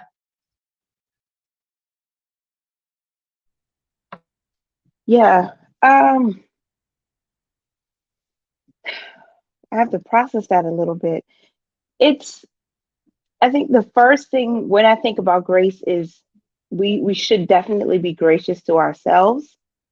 And I think this ties into what Taylor was saying about, you know, the danger of comparison and how it brings on so much anxiety and nervousness and fear because you feel like I'm not doing good enough or I'm not as successful as so and so. I'm learning right now that I have to give myself grace. That oh gosh, the hardest thing for me in the past several weeks was losing my boss because she battled with cancer for years. And this was her second time going through it. And I didn't know the last time I spoke to her would have been the last time. And she wasn't just my boss. She was like a mentor. I've known her for more than 10 years. And I realized when I got the call on the very first day of the new year that she's gone. I'm like, what do you mean she's gone? I just spoke to her, you know, what do you mean she's gone? And it hit me so hard because I had plans. I plan ahead of time. I plan sometimes 3 months ahead of time. This is what we're going to do with the money. This is what we're going to do with the kids. This is what we're going to do with, you know, all of these things. And she's gone. And that didn't just affect my job. It affected me personally because I knew her. And I started to wonder, how are we going to manage with a teenager and 2 little kids, and we're trying to keep them safe, and I'm trying to keep my head above water. How are we going to manage? I had to stop and say, there's grace even in this moment, because at least I did have an opportunity to work for someone that I respected and that I admired and that I loved. But thankfully, my family is healthy. I'm with my children. I can spend more time with them, and I can see where God leads us next from this. We're leaving one season and we're going into a different season. I just think that sometimes we put so much pressure on ourselves to perform and to be for everyone else. And we have to give ourselves grace to say, it's okay to be sad for a while. It's okay to take a break. It's okay to grieve. It's okay to feel angry too. But don't let it consume you. So I think the first step with grace is just to give it to yourself first. It's okay to be in this position right now, but you won't be there forever. It's okay to be in this season now, but you won't be there forever. There's always something positive to look forward to, or to be grateful for, to be thankful for. And then when you allow yourself that, when you give yourself that grace, then you can give it to other people. Like Shannon was saying with the demonstration with the water, you can't pour from an empty cup. So grace has to come to us first. I think we have to give ourselves grace, and that gives us the opportunity to extend it to others. And that way you don't have to fear what life might bring, because life is just going to be life every single day. It's just things are happening all around us, but you shouldn't allow it to destroy us. Just give yourself a little grace and peace to deal with your situation, and then you can extend that grace to other people. I hope that makes sense. Yeah.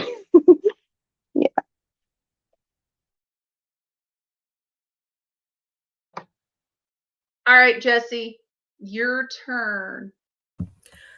Talk about pressure. You make me go after Tasha. What can I say that she didn't? I mean, that was beautiful.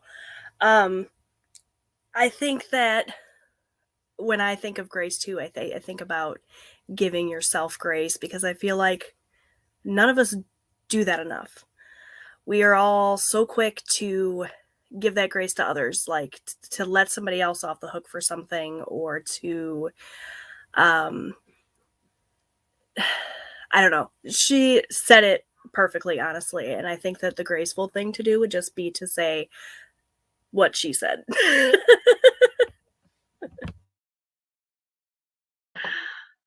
I like that, and that's okay, right?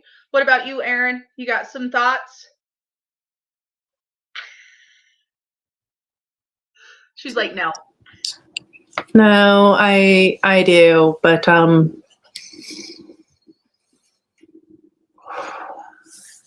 for me,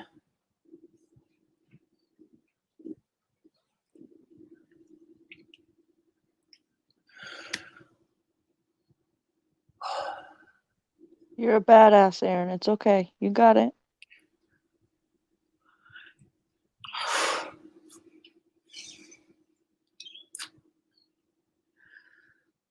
okay, so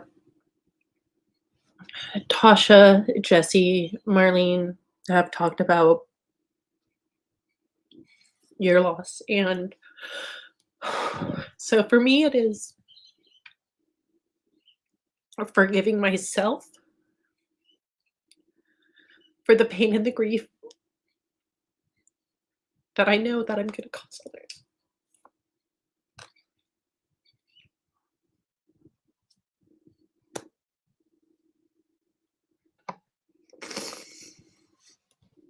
That's what I've been working on, is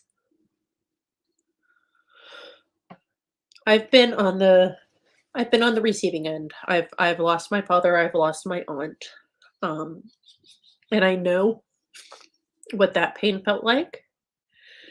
So knowing that I'm the one that is causing that pain, I am a source of that pain, I'm a source of that grief. And forgiving myself for that. That's what it looks like to me. And drawing on that, and Shannon has been a part of this, and Marlene, you've been a part of this from,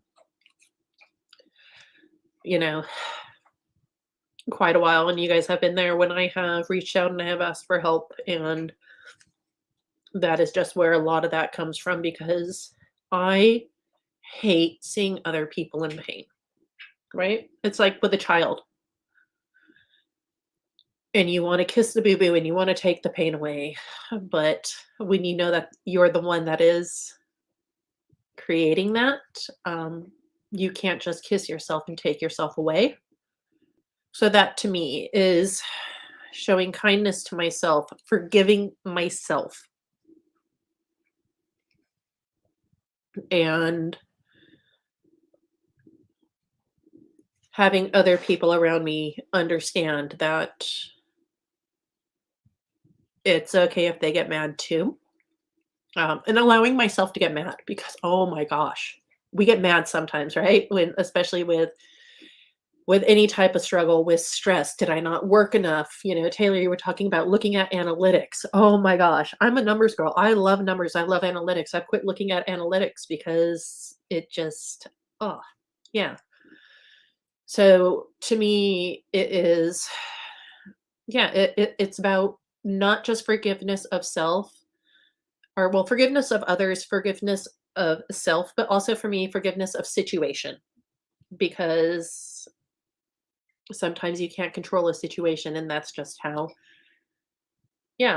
things go. And showing compassion, because you never know a person's story, and that's why I say never trivialize another person's experience for that. And that's why I always say, choose kindness, show gratitude, always keep a positive mindset, even if you need your friends. I'm not sure if Lori is on, sending you a text reminder every morning. Take a shower, brush your teeth. You got this. Shannon does that. Marlene does that, because that's, and that's the other part of showing grace, I will say.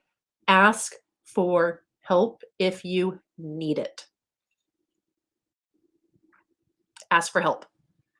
Hardest text message that I sent was 3 weeks ago, and it was to a group of women, and I said, this is going to sound really strange, but can you please just send me a text message in the morning that says, Erin, get out of bed, take a shower, brush your teeth. I said, after that, I can get the rest of the day. And they do that, and they send that to me because I asked for the help as well. And that's the other way of showing grace, is allowing yourself to be vulnerable and open to the kindness of other people, because you will be amazed how many people will be kind if you allow them to be. Sorry, I cried. You're good. Yeah, I think you made all of us cry, and I know several people in the comments as well. And, we know that it's forgiving yourself and giving yourself grace for things. And of course, I can't look at Erin right now, or else I won't be able to say what I want to say, just because I love her. And this is not about grace, but we have got to get our Australia money now, because I've got to get to Australia before we lose Erin, because I love you that much.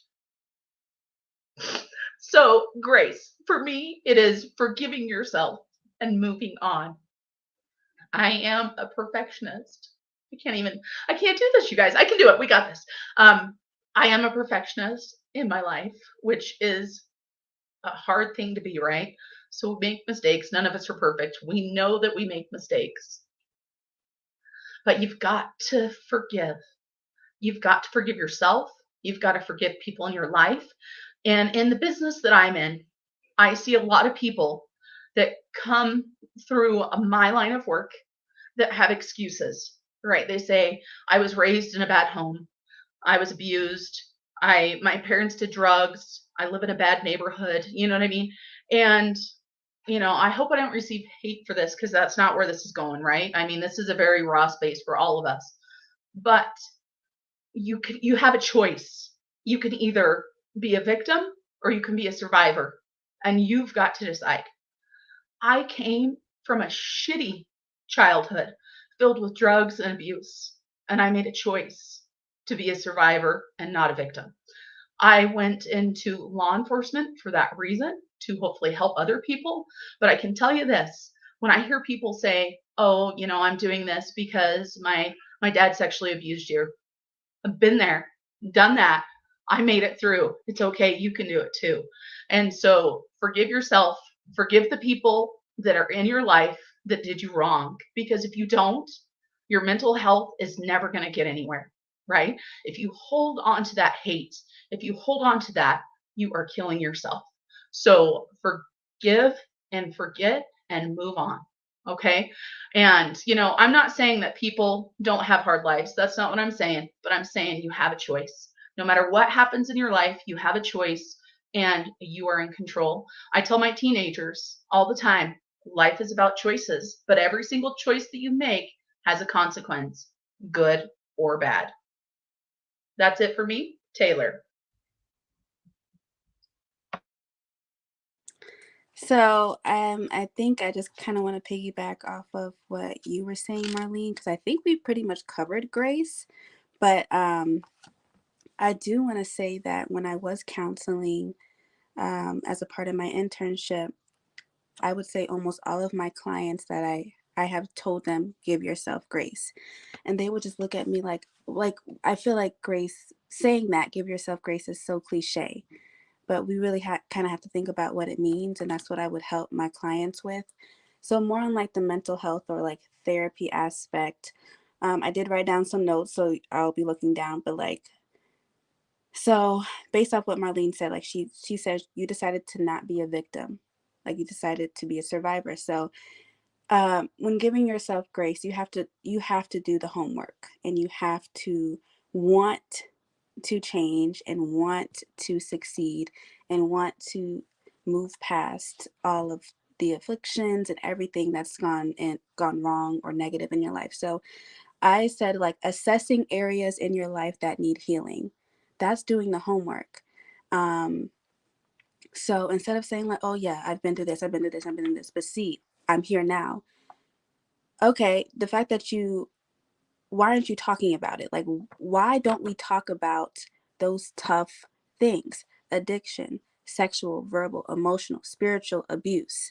Like, let's talk about it. Let's like not own up to it, but the only way to get through it is to talk about it. So assess those areas in your life that need healing. Write them down. Talk to a friend, a family member, whatever the case may be. And also acknowledging and journeying through your emotions. Cry, scream, laugh.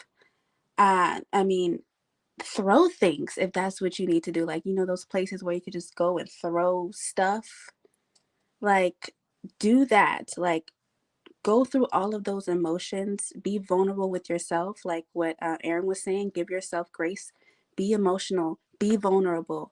Ask for help. Hey, I need a friend to hold me accountable. I need you to come with me to visit the gravesite of my dad who sexually abused me. Ask for help. Like, do that heavy, heavy work. And also, don't only deal with the effect of the abuse, the addiction, but deal with the cause. So, what caused it? Why are you so controlling? Oh, that is because when I was young, everything was taken away from me. And so I always like to control what I have. And because I need to have all of that control, I don't trust anyone. The root of it is everything was taken away from me when I was little, and I don't trust anyone to have any part of me. So those are the 3 bullet points that I wrote down. And just kind of like, if you don't want to see a therapist, hopefully you can remember those 3 things and like journal, write it down, like just do the heavy work. And I'm not saying this for everyone here. I'm saying it for myself too, because your girl has not done the heavy work. So I think those are the 3 things that I've always told my clients. Like, it's okay to go to therapy. Like, therapy is what, an hour, 30 minutes to an hour. But when you go home is when you need to do all the work. That 30 minutes to an hour, I'm giving you bullet points. Like, we're basically rushing it. But at home is when you need to do all the research, write down an essay, like do all your homework, because you're here with me 24 hours in a day. You're here with me. Like, how many hours, how many days are in a week, or hours are in a week, but then you're only with me for 1 hour out of all those hours in a week. It's up to you to make the changes that you want to make. No one's going to do them for you. So I guess just give yourself grace to go through all of those emotions. If it takes years, if it takes days, if it takes months, whatever the case may be, don't stop until you're where you want to be. So that's where I'm at. Thank you, Taylor. And that was great. And you are right, because Shannon's at the end for grace. So I'm going to open up for Shannon to talk about grace if she wants to, or something else. Okay, so well, the way grace looks for me isn't as deep as it does for y'all. But anyway, so okay, hold on. My emotional support animal is attacking my headphones. Okay. Anyways, so for me, grace is just giving myself permission. If I am in a dark place mentally, if my depression is taking hold, giving myself grace looks like saying, okay, you have 24 hours, one day to lay in bed, to feel sorry for yourself, and to, sulk and just bathe in the depression, basically. And then after that, you're going to get up and you are going to do something. It doesn't matter what it is, just something. And or if my house is a mess, like right now, I just cleaned my living room yesterday. You couldn't tell it. My kitchen's disgusting. My hallway you can't even walk in right now. My kid's bathroom is dirty. But for me, grace looks like saying, that's okay. Today, I was tired mentally. So it's okay not to put the physical energy into outside appearances at my house because I need that energy mentally for myself. And so that's just what grace looks like to me.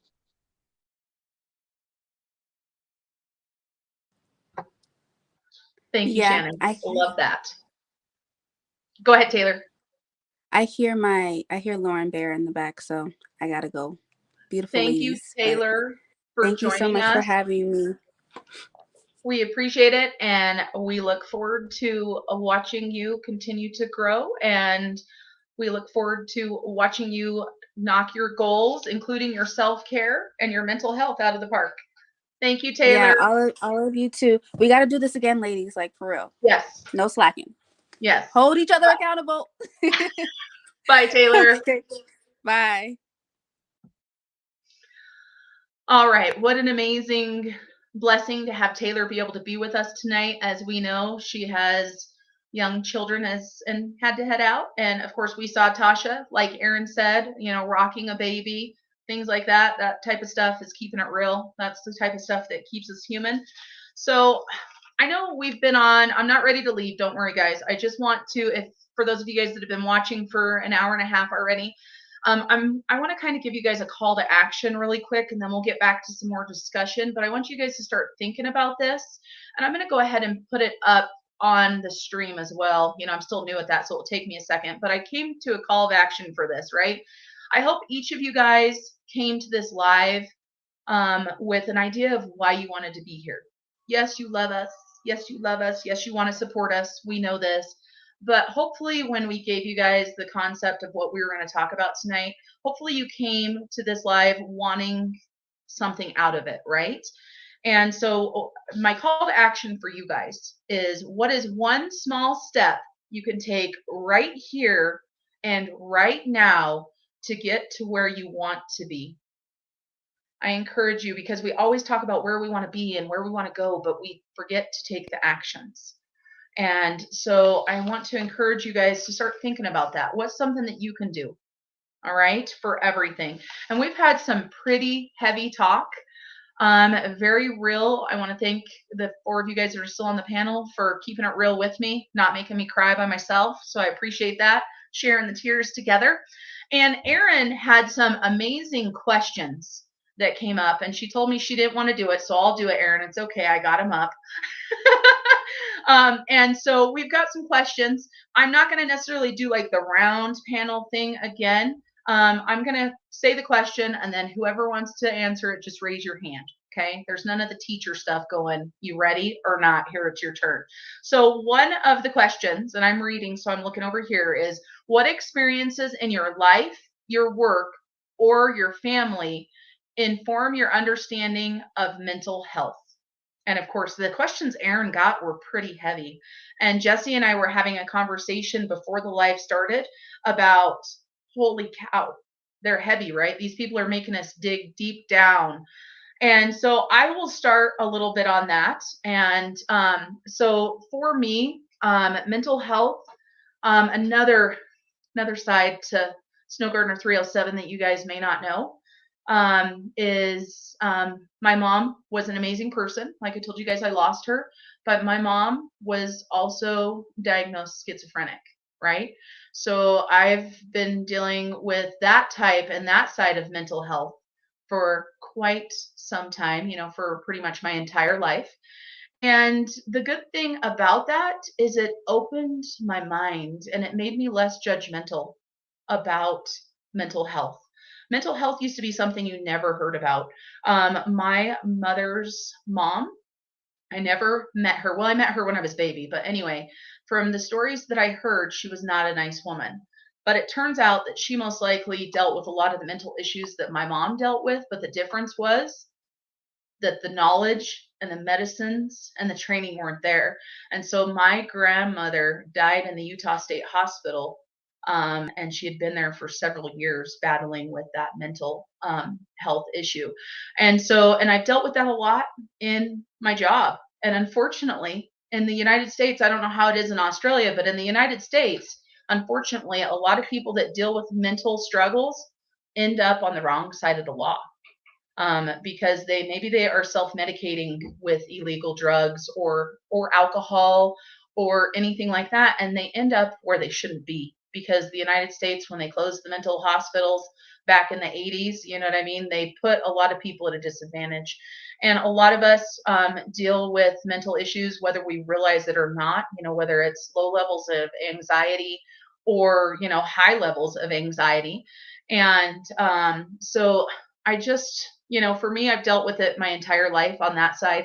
I've dealt with depression myself, good, bad, ugly. I had postpartum depression really bad after I had Peyton because he was my last child. So I dealt with that. And so, it's definitely something that with my experiences allows me to be more understanding as far as that goes.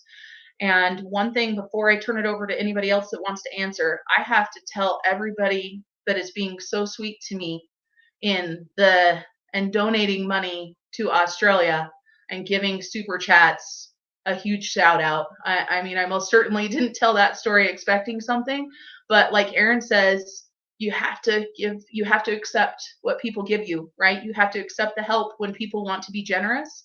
You need to be humble and you need to accept it. And so I see, I believe there's 4 now.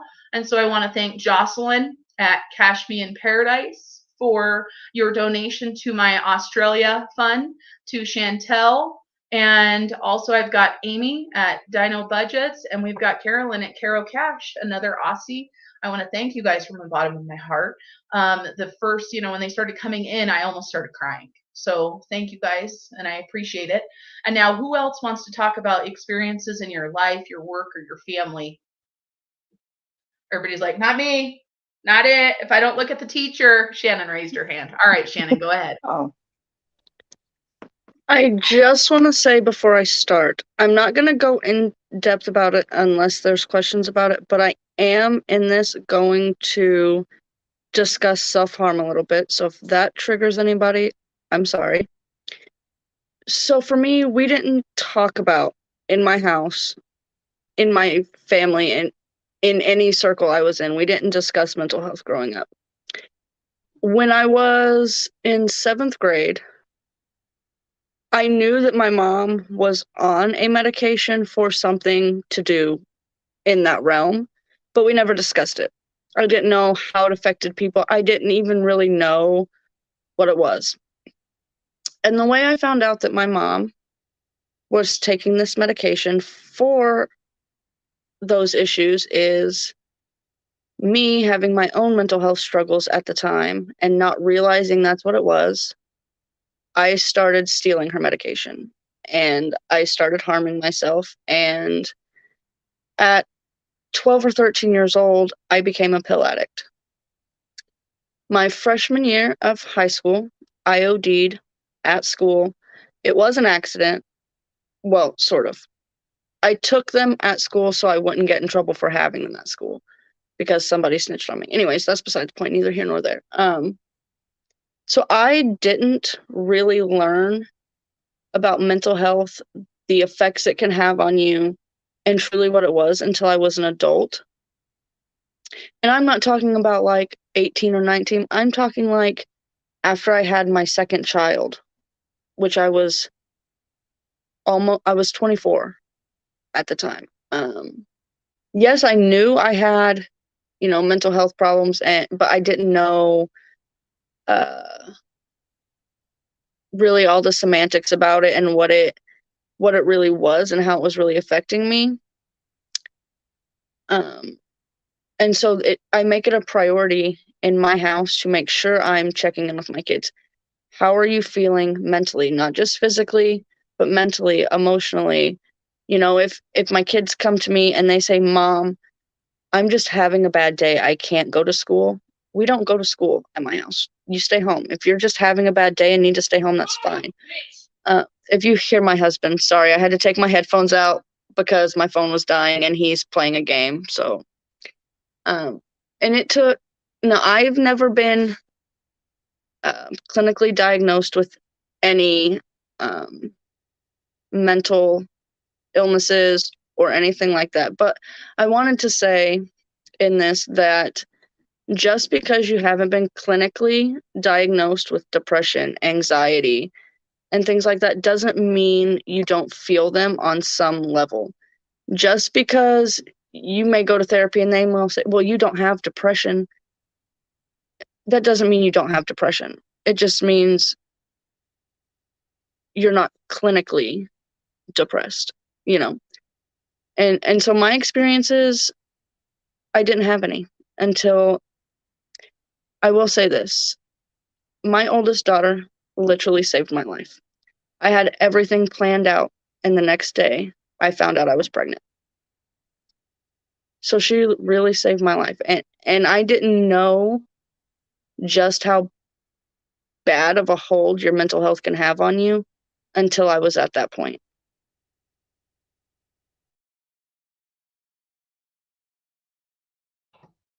I guess that means it's my turn. Sorry. I was typing. I was trying to create that banner. We're here keeping it real. And of course, really quick before they drop off, I have to again thank some more people for the new movement, I guess, that Carolyn started, the hashtag Marlene Down Under. So a huge thanks to Kathy and Michelle. All of this money will be going into my Australia fund, 100% of whatever I get to see Erin. So thank you guys. You humble me so much. All right. So anybody else want to talk about mental health? All right, Jessi and Tasha. We're going to go Jessi first, then Tasha. Is that okay? All right, go ahead, Jessi. So I guess my experience is, I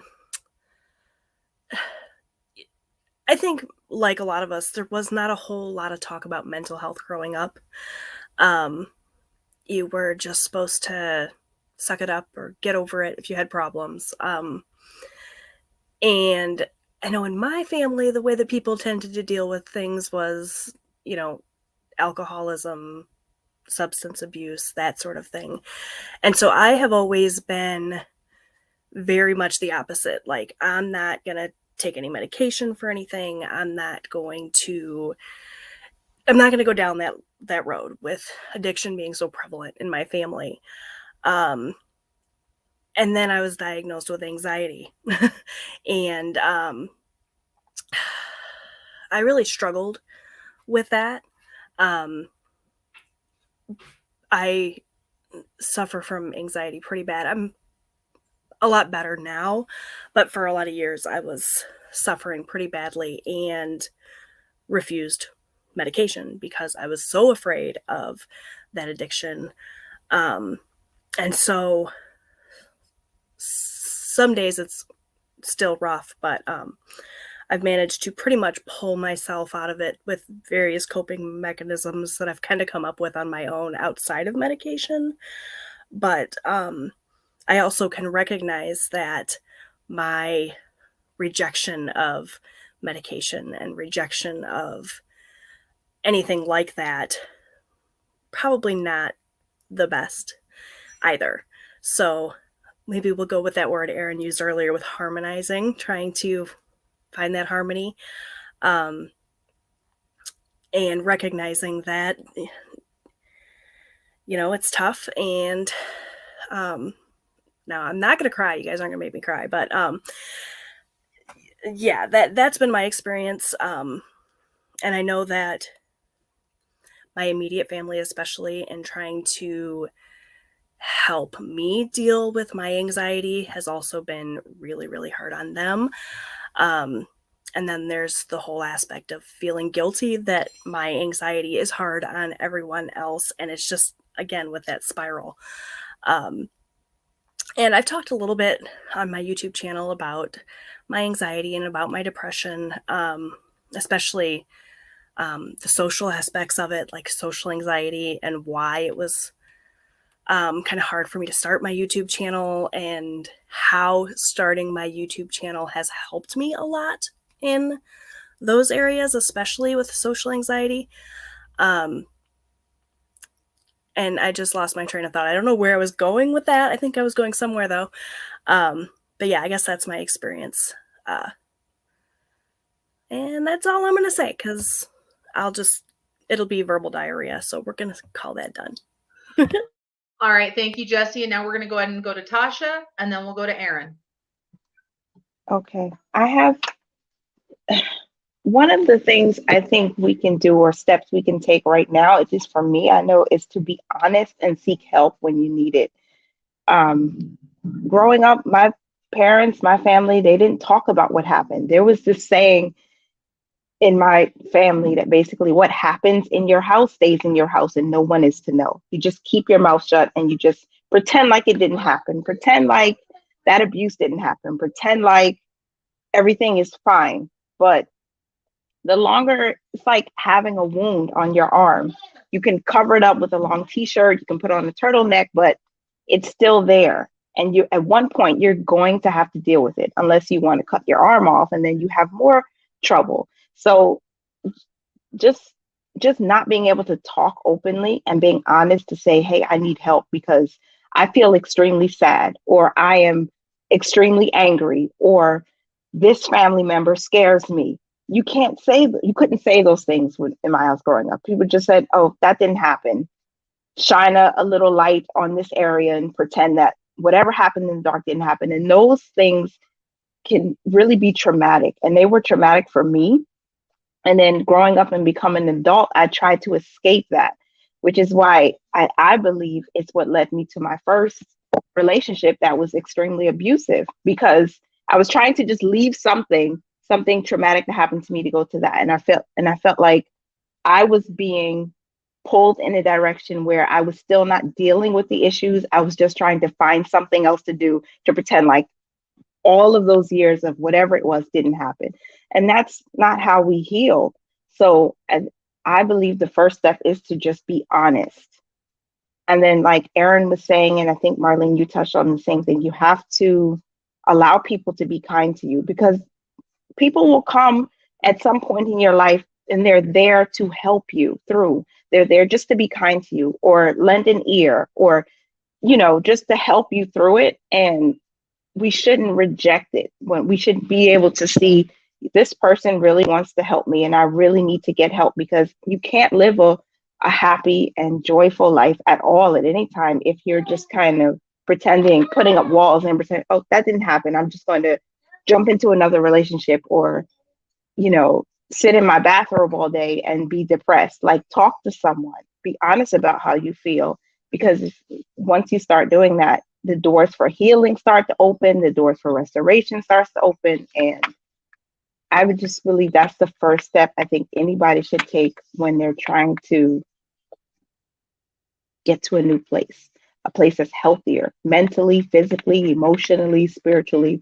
You have to be honest and allow people to come in, because once you open the door and you clean all that stuff out, then, it's not like you don't have to worry about it anymore, but at least now it's out there and it's not hidden, and you can actually start to repair what was damaged.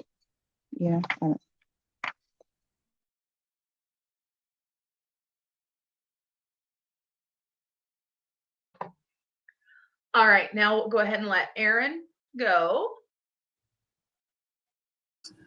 Yeah, I have to 1000% agree that asking for help and letting people in, that's the hardest part, because that's the part where you feel the most vulnerable. For me, my experiences in my life, my mother is schizophrenic and bipolar and was diagnosed very early on. So I was a lot of, my mother went to a lot of vacations, was the way that it was spoke about, and a lot of weekends away. But what Tasha said of, you don't talk about it, it does not leave this household. It is in these four walls. And if you mention it the minute that you walk out that door, there's a really good chance that you're going to regret it. And so I saw a lot of that growing up. I have two older sisters. My middle sister is also bipolar, and not neither her nor my mother get the help that that they need to get. I personally have battled depression and anxiety and social anxiety my entire life, which I've loved lockdown because I don't actually have to go out and mingle with people and such like that, which a lot of people sometimes find surprising because of what I do. But I am probably one of the most self-conscious people that I know and that you'll ever meet. And I continue to battle that, and a lot of that now. A lot of times people ask if that is why I went into the field that I went into, becoming a psychologist, and the answer is no. That's actually not what my intent was, um, at all with that, because it actually, when you can self-diagnose, it makes it a lot worse. But I cannot overestimate the role of asking for help. It is the most vulnerable you will ever feel in your life, I think. Saying, I need help. I cannot do this alone. Can you hold my hand? Even if you are not here, can you reach your hand across and do that for me? Because the fear of rejection, because I didn't get that when I was growing up. Suck it up. Be a big girl. We make jokes about, put your big girl panties on. And I'm like, okay, I'll grab my grandma panties and a diaper and everything else. But sometimes it's not enough of doing that and pulling up from your bootstraps. And so it's not just asking for help,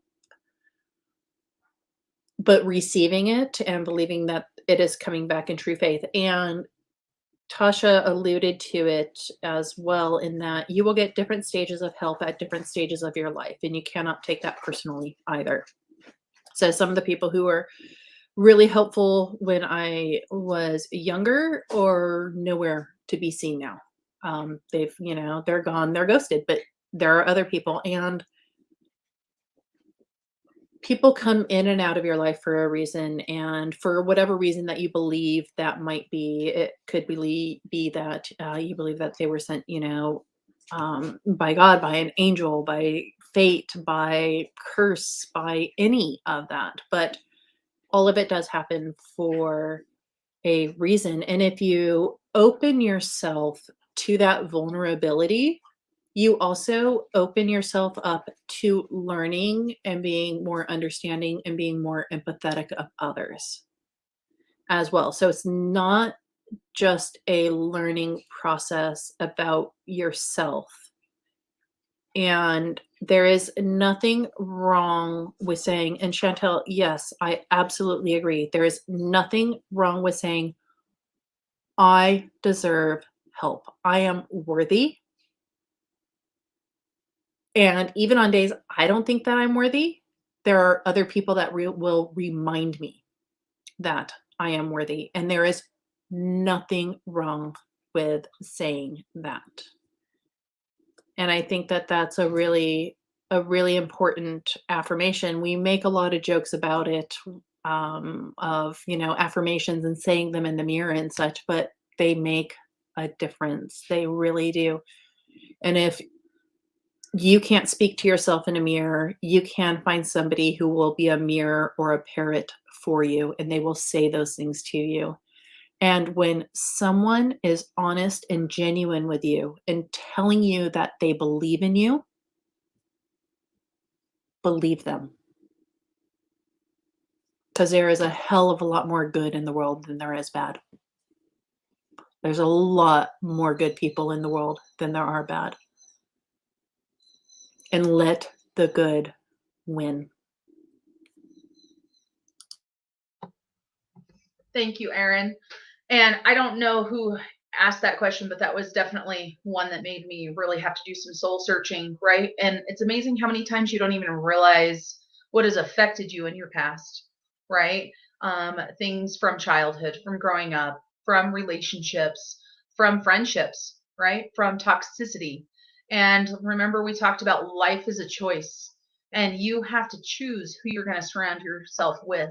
And tonight, the 6 of us that were on this panel chose to surround ourselves with the other panelists because we appreciate them. We believe in them. We admire them.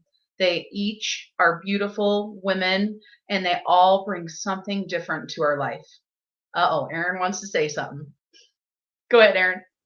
No, it's because I have to say it before I forget it, because I get brain fog and everything. But you said toxicity. Mm-hmm.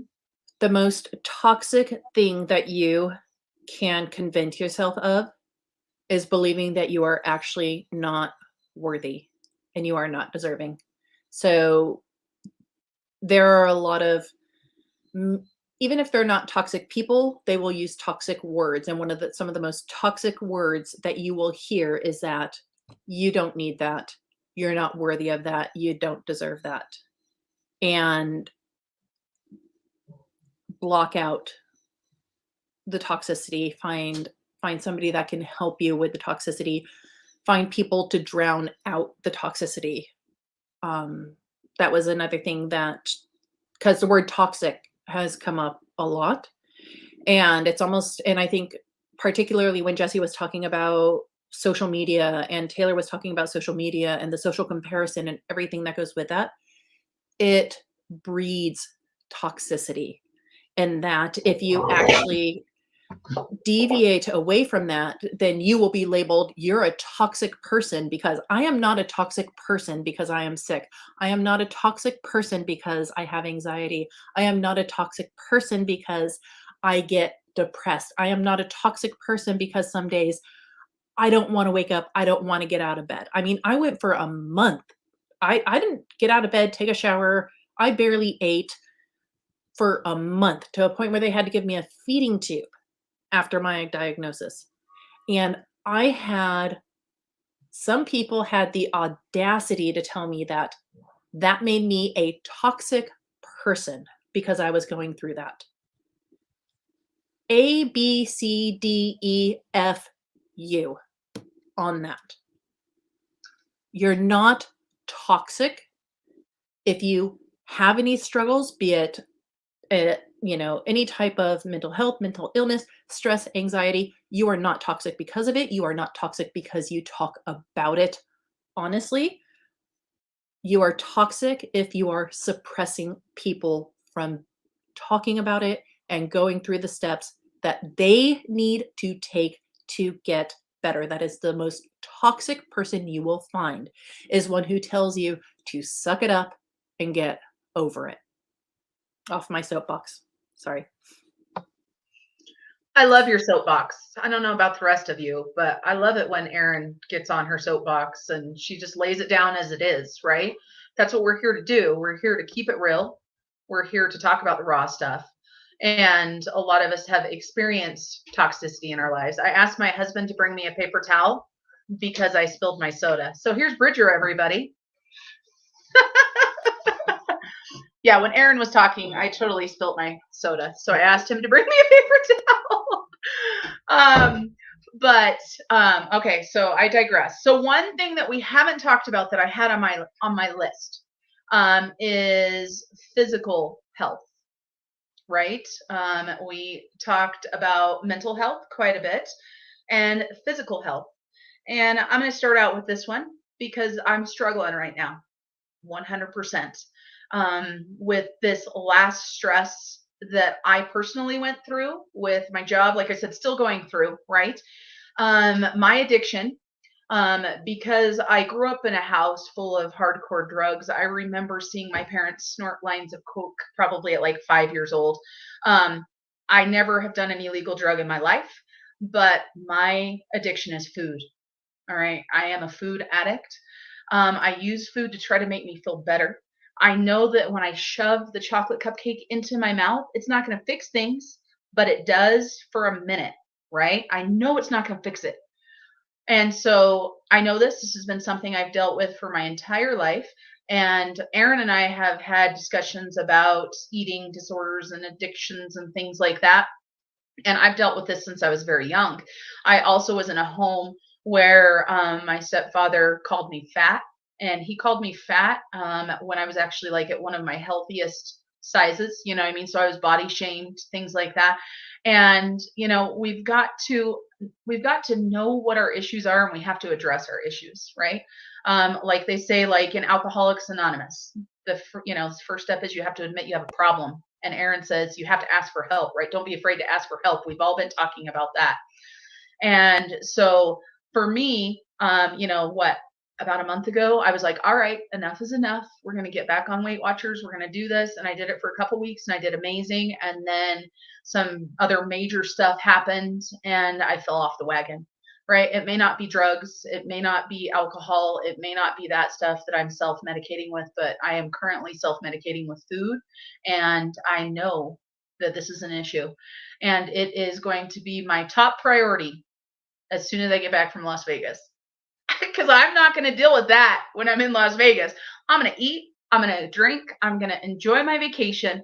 I'm going to live life to the fullest when we're in Vegas. And when I come back, that is going to be at the top of my list for my self-care, is not only my eating, but getting my butt out of the office chair. All right.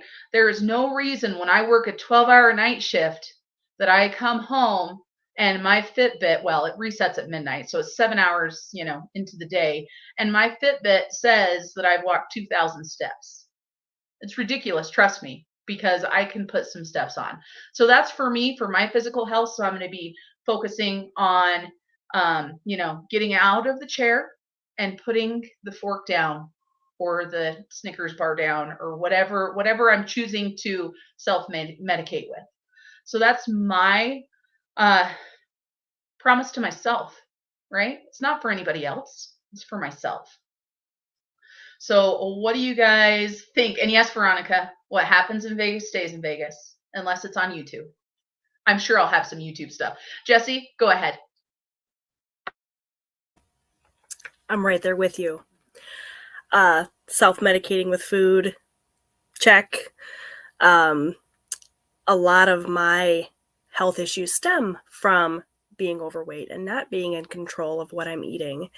And just like you, I joined Weight Watchers again too. And I'm super, super good at Weight Watchers when I'm filming my day in the life on Weight Watchers and what I'm eating.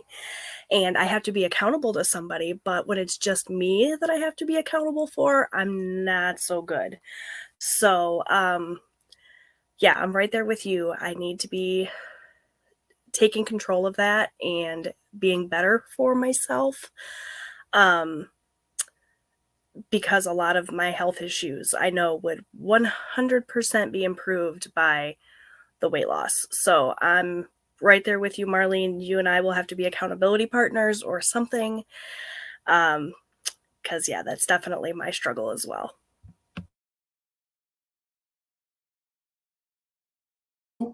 Sorry, my son just got home and he's going to poke his head in. So that's my Peyton. Hi, Peyton. They're all saying hello to you. Well, I can hear you. With his curly hair like I used to have, but he just got home from work and he stinks, so he needs to go.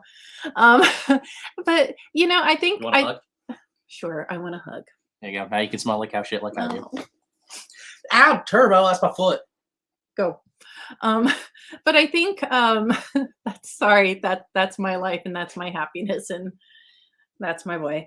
But I think one of the other things when we think about like with food, it actually does a lot come back to budgeting and what we control and what we can't control. And one of the things that honestly that we can control, we actually can control our budget, even if that is, manifesting through food or anything else. Like I don't have a lot of control in my life, but I can control what I'm doing with my money, either good, bad, indifferent, or anything in between. And I think that's actually a good thing sometimes. And again, something that gets squashed and oh well, you're an emotional eater, you're an emotional spender, you're this, you're that. But at the same time, it's because I think a lot of times there's so many other things that you cannot control that are going on. And I actually am in control of if I click yes, if I click no, if I click purchase, if I don't click purchase. And because with what's going on up here, and there's so little, right? It is called a black box for a reason. We've not been able to figure any of that out. And yeah, Marlene, go to Vegas. The last place I went before I got diagnosed, it was Vegas. Now, granted, my doctors think that was what pushed me over the edge because I drank a lot when I was in Vegas, but I had a hell of a good time. I played roulette. I actually gambled for the first time when I went to Vegas. It's one of my great memories. So if we don't want to, I think we don't want to switch. We want it to be in control, but not distracting. So there's still an acknowledgement of one side, but there's a consciousness and an intention at the other side. And I wish I ate more cheeseburgers in my life. I wish I ate more onion rings. I wish I ate more Taco Bell. I wish I ate more carne asada burritos. You can never have enough tamales because I can't eat any of that now. So eat the darn things with with an understanding of what comes, of what comes in it as well. And that again goes back to if your form of self-care or anything else, it comes in, you know what? I'm not doing the dishes for the night. I'm not cooking for the night. I am taking myself on a date. And it is nice. I love my husband. You all know I love my husband. He is a amazing man. He does not like the movies that I like. In fact, he ruins them with his commentary. I love taking myself on a date by myself. That's another thing. And if I want to have popcorn and he's not there to police me, I can have the popcorn as well. So it's again giving ourselves permission and not being ashamed of it, not allowing other people to tell us that we shouldn't be doing that, because if that is what it is, if that is what truly makes you happy, right? As we all Marie Kondo our life to minimalism. And do you spark joy? No. Do you spark joy? Yes. Do you? Oh, you light the fire. Okay, we'll keep you. But can we just be accepting that sometimes I'm going to have an off day and sometimes I'm going to get mad. And if you don't want me to get mad at you, you are going to let me go and watch my movie with my popcorn that I'm not supposed to eat, probably with a soda that I'm not supposed to drink. And if I could have a glass of wine or really want to, deviate, then I will do that. But allow me that. And then when we get back, or when I get back, and everything is back, because we make those concessions all the time for others. we should still be able to make them for ourselves. Thank you, Erin, for sharing. Did Tasha or Shannon want to talk about physical health, anything like that? They're like, no, we're good. Oh, there's Tasha. Yeah. I love chocolate. Like, it's an insane session for me. I once went on a chocolate fast for a whole 30 days. Like, I needed to, because it became like you spend money on what you value, right? Or what you like or what you enjoy. And sometimes we can overdo it. And I was overdoing it a lot. When I realized that most of my money wasn't going to just having an experience, it was going to chocolate, it was going to Snickers, it was going to Reese's. I love Milky Ways. I don't know what it is about the nugget in there. I just like, I have to have it. And there is a direct correlation with my emotions. So depending on how I feel, I might really just go in. And it got to the point where I was actually hiding it, not to, so that like my husband wouldn't find it or my children wouldn't find it. And then I think I start to realize that this is more of a problem than what I might be making it sound funny, but there's a problem here because it's happening a lot. It's happening frequently. And I'm spending $50 to $100 on chocolate. Like, I can't get fulfilled in that. And so couple that with being locked down in the house in a pandemic, always sitting in this chair, working on the computer, not getting any exercise, not being active, that was really hard on my body. And I started to feel the stress in my back, in my shoulders, getting headaches constantly because I wasn't active and I was eating sugar basically all day. So one of my struggles is that. And I'm trying now to be intentional about that part of my life, making sure that I'm careful about what I put in my body and where I spend money, because it's okay to treat yourself every now and then, but I feel like I went way overboard, and it affects everything, like my teeth, my body, my energy. Like, it'll give you a quick boost, but then all of a sudden you're like, oh gosh, I'm tired, but I haven't done anything. I've just been sitting down all day or running after children, but that's a different type of tired. So one area where I really could improve in is not overeating chocolate. Like, seriously, I need to rein it in. So. Thank you for sharing, Tasha. And I get that. I've done that. Like the food hoarding. I think that might be a childhood thing. Honestly, I think that was part of my stepdad and the fat shaming and the you don't need that type thing. So the food hoarding and the hiding it from people. And I still do that as an adult. And so that's definitely a thing. So Shannon, did you want to chime in on this? I mean, I guess since you're all talking about what foods you're addicted to, I could discuss my Oreo problem. That's what Marlene was waiting for. Or the cookie dough. She Okay, makes listen. cookie dough and eats it and cuts it off. It's amazing. Best idea ever.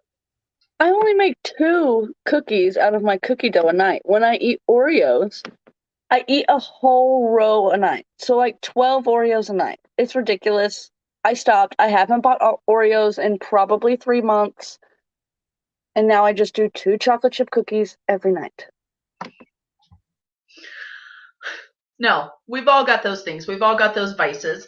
And so we are a couple hours in, and I want to open it up to the comments now. We've had a lot of discussion. Thank you guys for interacting with each other. I know the people on the panel have been responding. I've been making sure that I put these 4 ladies up. So if you haven't subscribed to their channel, so you can go on over and check them out. But I don't know if anybody in the comments, anybody that's watching, if you guys have any specific questions for us as a panel, an individual person. I have been told that nothing is off limits, but if you ask something they don't want to answer, then of course they have free reign to, say not going to answer that. And while we wait to see if people have some questions, one thing that I know for me, as far as mental health goes, is when I really focus on improving my mental health, I tend to do things like watch podcasts or watch TED Talks about self-help, about negative thinking, right? Because I tend to be a negative thinker a lot. and think about and give myself a pity party, right? I am a pity party extreme person. And so I did some research on this. And one thing that I liked that I found that somebody else said, and there's Taylor. Taylor, you can come back on if you want to the panel. I can bring you back on. But she said one thing on a TED Talk that I had watched recently, and I wrote it down because it's one of those moments where you're kind of like, I like this, right? She said the secret to being mentally strong is that you have to give up your bad mental habits, and giving yourself a pity party and saying, oh, poor me, when it's repeatedly done, right, is definitely gets me in that bad mental space as far as that goes. And so I tend to give myself those pity parties. And with what has happened, like with work and all of the stuff going on there, it's like you talk, like I said earlier, life is supposed to be fair, right? I don't know where any of us got this idea that life was supposed to be fair, but I think most of us in our childhood somewhere we thought life should be fair. And, life isn't fair. And nobody's asking questions in the comments. Can you guys believe this? It kind of surprises me. We still have over 40 people here. I want to give a huge shout out to everybody that's been here. I know we've lost some people. We've had a lot of people coming in and going out. And I know that I've seen some, people in the comments that popped in. Like I see Zesty Girl right here.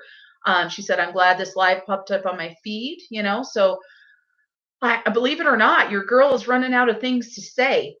And that doesn't happen very often. You guys know this, right? It's like my notes. I have pages and pages of notes. We've talked about the basic things on the notes. And so I want to open it up right now to my panel members here for any topic of discussion or anything that's in your mind now. And I want to put some pressure on you guys instead of all on me. All right, Erin's going to go ahead and take the mic. Thank goodness. Thank you, Erin. Oh, I'm not taking over as moderating, but when you mention that, so it'll probably show up backwards. But this is one of the books that I keep. It's right on my desk. It was given to me, at graduation from undergraduate, and I often talk about how my psych department was so old that we had orange shag carpet on the walls. And so she even stole a piece and put it on there. But there is one page that I go back to over and over again. And I read this actually every morning, along with many other types of things. But it says, if you compare yourself with others, you may become vain or bitter, for there will always be greater and lesser persons than yourself. And this is based off of an inscription that was found in St. Paul's Church in Baltimore. It's dated from 1692 for Desiderata, and it's an entire element to it. But for me, when thinking about mental health, emotional health, spiritual health, because I do believe that spiritual is as important as every other element, no matter what your denomination or belief system may be. There is definitely an element that goes in there. And I think sometimes, thinking how we talked about social comparison some, and I just saw Kathy's question that came up that says, how do you handle negative comments regarding budgeting, like paying for trips versus debt? And I think that ties in a bit with this of lesser, more or lesser that goes with that. It also ties into what we were talking about earlier, especially with Taylor. I loved Taylor's honesty of, student loans, you can wait. Because I was on the opposite end and I was like, student loans, you need an eviction notice, and being those, being those polar opposites that come with it. A squirrel moment, because it's middle of the day and this is where my brain really starts to shut down. But God, the negative comments suck. Oh, if I were you and if I had your money and if I had this, I would do this and I would do that and I wouldn't do this and I wouldn't do that. And I'm just like, well, you're not me. You don't have my money. You don't have my situation. You are more than welcome to have it. You are more than welcome, but you have to take everything. You don't just get my shoes to walk in. You get everything from, from day one with that. So, but at the same time, I'd be lying if I said that negative comments don't get to me. And I'm okay with taking criticism about myself. And I mean constructive criticism, not opinion. Your opinion, that's great, but your opinion is not criticism and it's usually not helpful. As for me, I think I have it a bit easier when saying I'm going to spend money on this instead of this because I have that whole dying issue thing going on. It's almost like a get out of jail free, spend your money how you want card. But it does still come up. Exactly, Taylor. Mind your money. Jessi. Not to interrupt. I didn't know if you were done. No. And now I just lost my train of thought. Okay, so how I deal with negative comments regarding budgeting especially is I have this saying that I say on my channel all the time, and that's that personal finance is personal. What I do may not be the same as what you would do, and I just kind of try to really point out that I'm not giving financial advice on my channel. I'm not telling you the best way to spend your money. In fact, I have a whole disclaimer in my description box saying just that. I'm not a professional. Don't take my advice. I don't really know what I'm doing. I like to share my process and my journey for accountability's sake, to help keep me motivated. And luckily, for the most part, I don't get a lot of negative comments, but some of them, man, they hit you right in the gut, right? Like it's hard not to take it personally. But then I just, again, remind myself that personal finance is personal. Everybody does things differently. A vacation might be super important to you, and buying a new car might be super important to me, and there's no wrong way to budget. What's most important is just, making sure you're writing down your numbers and you're keeping track and you're taking care of your goals, because everyone's goals are different and there's no right or wrong way. And I'll go ahead and go on that. And of course, for negative comments, for budgeting, of course, paying for trips versus debt, there's a lot of people that when I ask the question, does the money go to the car or does it go to Australia, right? A lot of people are like 100% debt. I tried Dave Ramsey's program, Uncle Dave. I tried that back when I had babies, right? I failed. I can't do that. I can't do everything to debt, right? I have to live my life. As we've talked about, as we've said tonight, you have to live your life. And I've dealt with negative comments on my other channel too that have nothing to do with budgets, right? Like food stuff, like weight loss stuff, like everything. There's always going to be somebody that has to put you down. Always, right? They say haters let the haters hate. And like you guys said, they still hurt. We can pretend and be like, they don't matter. I don't even know this person. I don't know what this comment is, who they're from, or why they're throwing it at me. For me, I try to respond. I don't delete any comments. I don't do anything like that on my channel. If I'm keeping it real, and like I mentioned for this, it's the good, the bad, and the ugly. I try to respond, but if they continue like trying to banter back and forth, I just ignore them. I will respond with, give an intelligent answer. And that's kind of how I deal with that on both of my channels, because, you just have to do that. And Erin's raising her hand, so we'll go back there. And I don't know if Tasha and Shannon, but if you guys want to, after Erin's done, just raise your hand and we'll switch to you. See, I think with the negative comments, there seems to be this misperception that, oh, well, you have a YouTube channel, therefore, no. You do not have the right to be rude, disrespectful, or anything else just because I have a YouTube channel.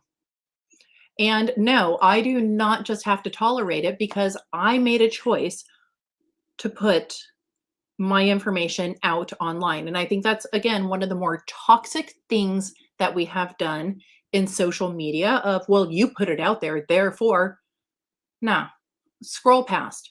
Would you say that to your grandma? Most people would not. So, no. And I'm actually seeing more people take a stand against this. I cannot remember who it was, but they said, you are blessed, then blocked. So if you are going to be that, and there are people that are rude. No, I am not going to give you a platform for your negativity and for your toxic spew. It's not going to happen. And no, I do not have to allow it to happen. I have the option to prevent that from happening. So that you should just accept this, that this is part of the role. No, I don't have to accept it. It is not part of the role. It is my channel. And no, because that actually does tie into, because you do get it. And yes, you can put filters up. But honestly, I have put up filters that scroll things away or put them in other areas. You know what I do? I still go and I still look at those. And I still think about those, and those still weigh on my mind.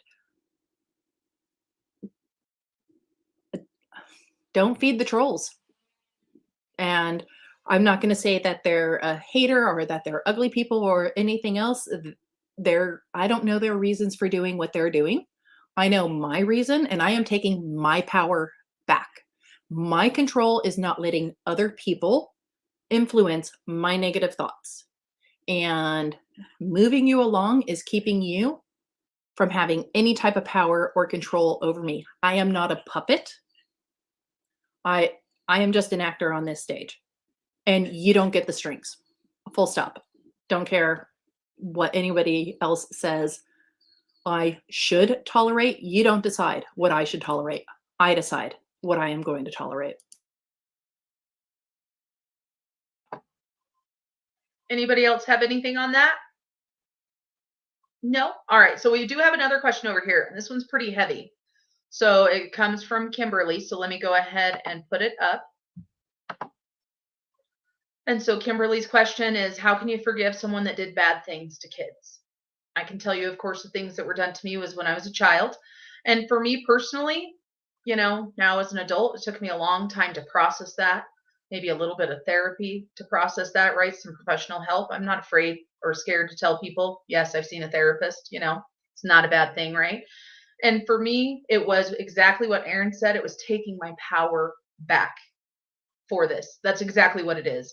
When I forgave that person, I took my power back from that person. They had taken my power when I was a child. And in order to get my power back, I had to forgive and move on. And a lot of times they say forgive and forget. You don't forget stuff like that, right? It never goes anywhere. And there were times in my life when things would happen that, memories would pop back in and you're like reliving that, right? That traumatic experience. So for me, I had to do it to take my power back. And does anybody else on the panel want to talk about this? Shannon. So, for me, forgiving the people who hurt me as a kid, or just hearing that anybody has hurt a child in general in any way, shape, or form, it's not about forgiving them for them.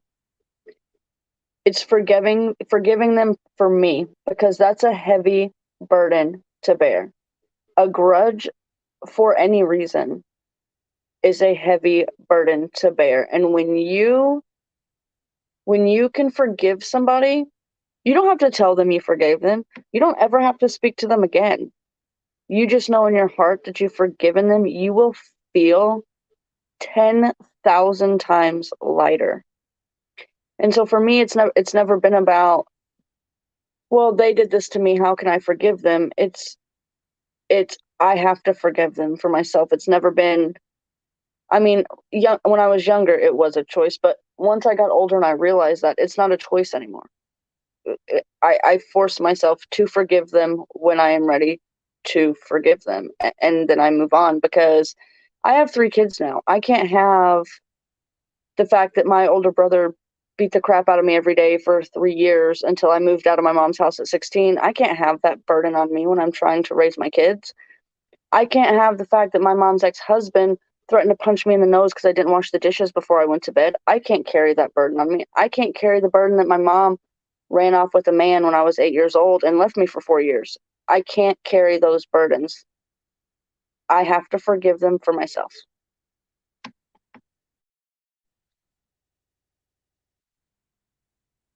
There's a text in the Bible that I just hold on to. Not to get too deep or anything, but just to piggyback on what Shannon said, there's a text in the scripture that says, if it is possible on your part to live peaceably among all people. And if you can't live peaceably, even if you forgive, then it's okay to never ever have a relationship with that person. You don't have to go back to it. You don't have to try to force the relationship to be healthy. You can just stay away. I have that in my family where a person in my family, I'm not going to say who, but did things to me, and I would never bring my children around them. And I don't want to be in that relationship with them because I have to protect that peace. If I can't live or be in a relationship with you and it's peaceable, because it will bring back memories. And I don't want that. And I don't want that on my children, so they don't pass that on to their children. You have to stop the cycle somewhere. So that's just my little bit tidbit. If you can't live peaceably with that person or those persons, then stay away from them. You can forgive them because you have to, again, for you, for your sanity, for your peace of mind, but you don't have to talk with them. You don't have to see them. You can just move on and move forward. It's not easy, but it's doable.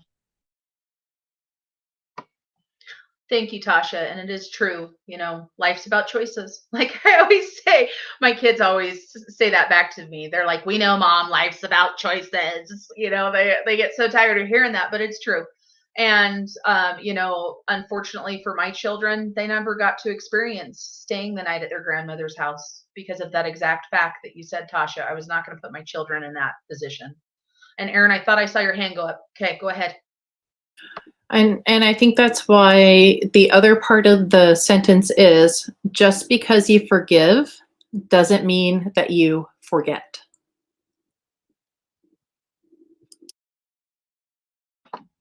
Exactly. Yeah, you can't just forget that stuff. And so I'm not seeing any other questions in the chat. Did anybody else see any? I didn't see anything else that was forgotten. And so again, anybody on the panel have anything else they would like to add? We're about 2.5 hours, so I know it's getting late for many, because for me it's 9:30 and we started at 7. Everybody's like, we're good. What I challenge each person on the panel with right now, I'm going to give you a second, is something to leave the people that are watching us now, or the people that watch our 2.5 hour live, which is crazy. The people that watch it all the way to the end.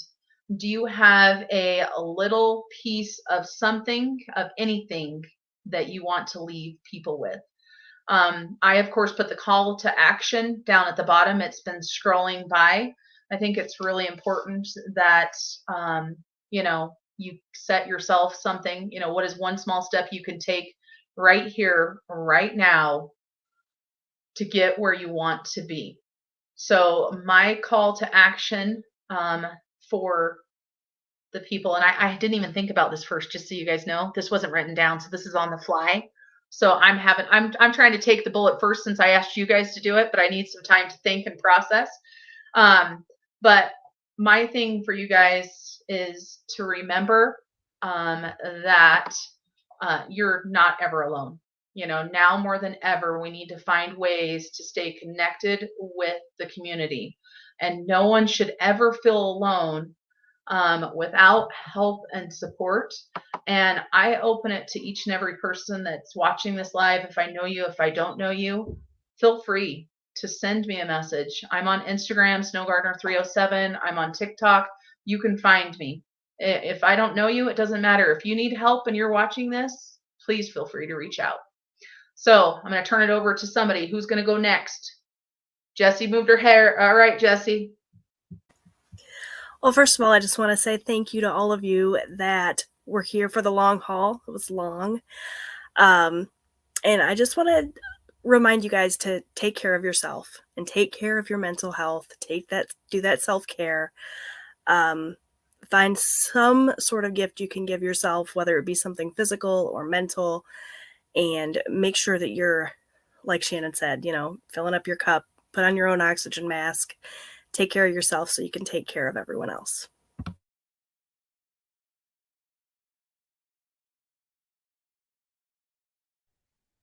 I want to say, Jessi, you are beautiful. You are beautiful. You are beautiful. You're beautiful. I'm watching your face like sometimes on the laptop and on the phone. I just want to tell you that you are beautiful. Marlene, I want to say you did an excellent job as moderator. I think sometimes you sound like you're a little nervous, you don't know what to do, but you did so well. And I'm so just amazed to be here among such great people. And I don't know if Taylor is still in the comments, but Taylor did wonderful. I'm just like sitting here, just hanging on every word because you guys dropped so many good nuggets. And Shannon, I have to come and stalk your channel a little bit because, I haven't seen any of your videos yet, but I definitely want to see the groceries and the throwing of the groceries and get some laughs and some tips over there. And I thank you for being authentically yourself, because I believe more people need to do that, because there are people who watch these channels, they watch the videos and they never comment at all, but they're going through things and they're getting something from it. And I got a lot from you tonight. So I'm really grateful for that. And I just want to hug Erin. Like, I don't even know what to say anymore. I just want to just, embrace you, because you're very strong despite what you're going through. And time is a wonderful asset. So I know it's important to spend each moment you can just living, even if that's having your glass of wine that you shouldn't have, or, watching a movie or eating your popcorn. Like, time is a beautiful thing. We don't have a whole lot of it, but whatever we do have, I know we can make something good out of it. I don't know why I'm saying all of this, but one thing I hope that people in the comments and people watching will get is what I want to say is to, and I did write this down, think about what you're thinking about. Like, don't just let the thoughts kind of just go wild. Like, really take a moment to think about it. And so you can deal with whatever emotion is going on in your head, because sometimes I believe personally that all of the thoughts that come in our head are not just from us. Sometimes it's something else that influenced us, and subconsciously it's affecting us. So I'm learning to really think about the thoughts before, doing anything. If that helps somebody, I hope it does.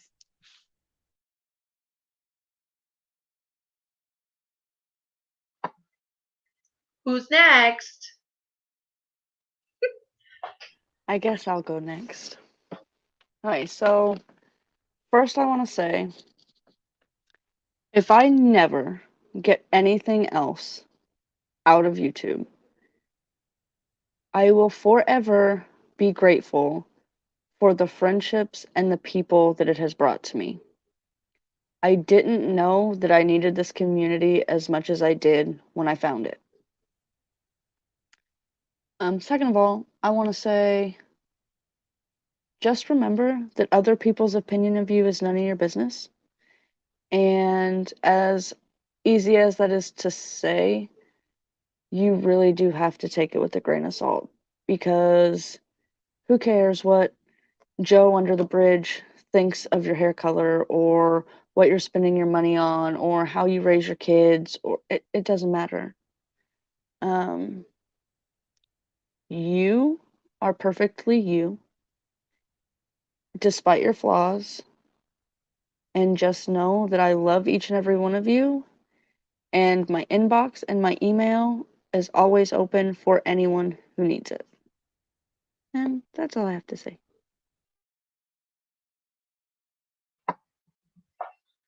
All right, Miss Erin, are you ready?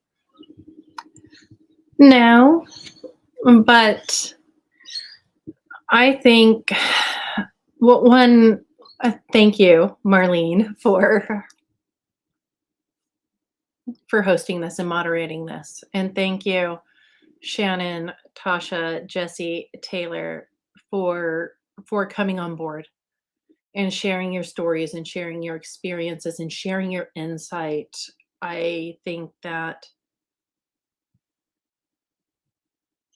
part of this is really showing the entire spectrum, because we are across so many different areas, so many different backgrounds, and I cannot thank any of you enough for being as open and as honest and as transparent and as raw as you have been. I think the return on investment for people in this, which normally you would say, oh, it's free, there's no return on investment. There's a big return on investment for people that have tuned in, that are watching this, and it's significant. And I also want to say that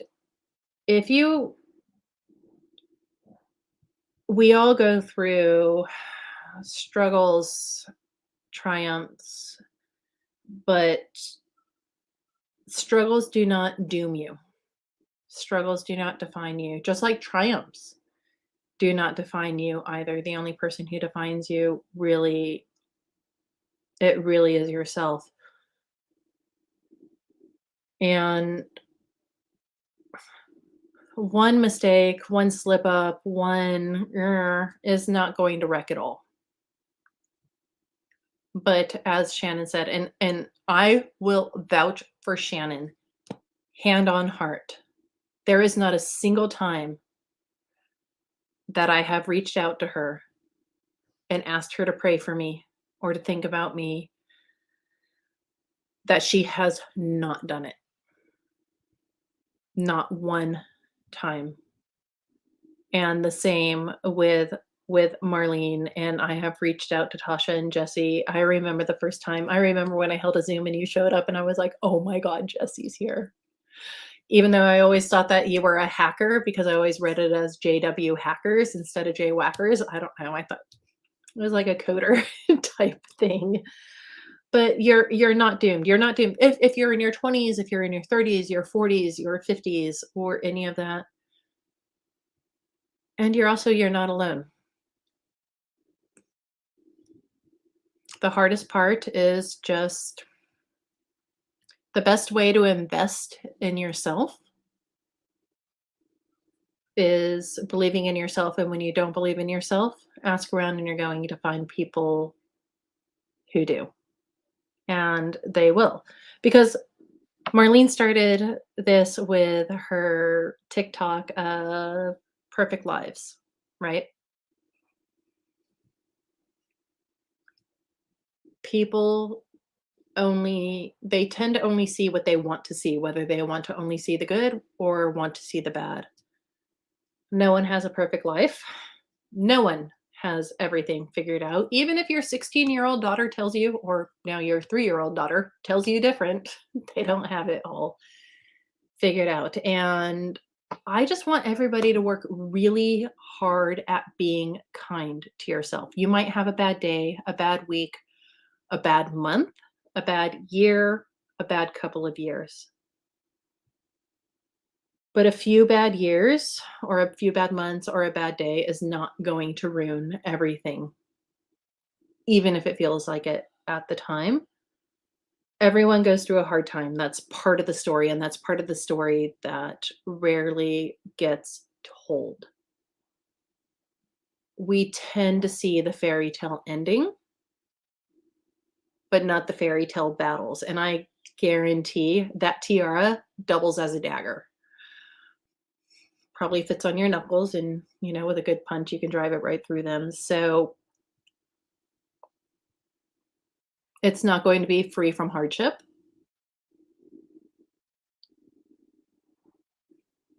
but we'll get there. Now, whether you get there alone or with other people by your side, that's your choice. And that's the one thing that nobody can make you do. We can give you a list and say, journal, write 3 things down, make a promise to yourself. Who are your people that you are going to call for help? But at the end of the day, the hardest part to do is taking that step yourself. And this, for me, yeah, one of my first steps. So thank you, Marlene.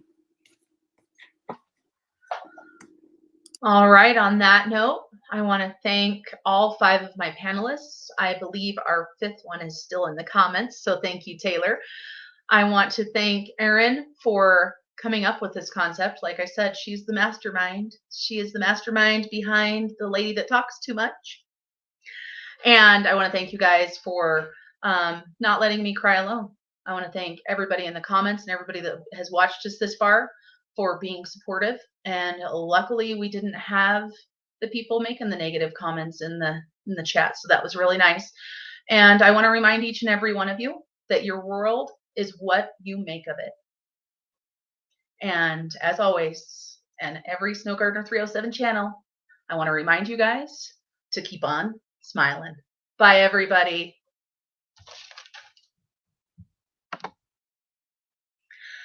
Woo! Did you stop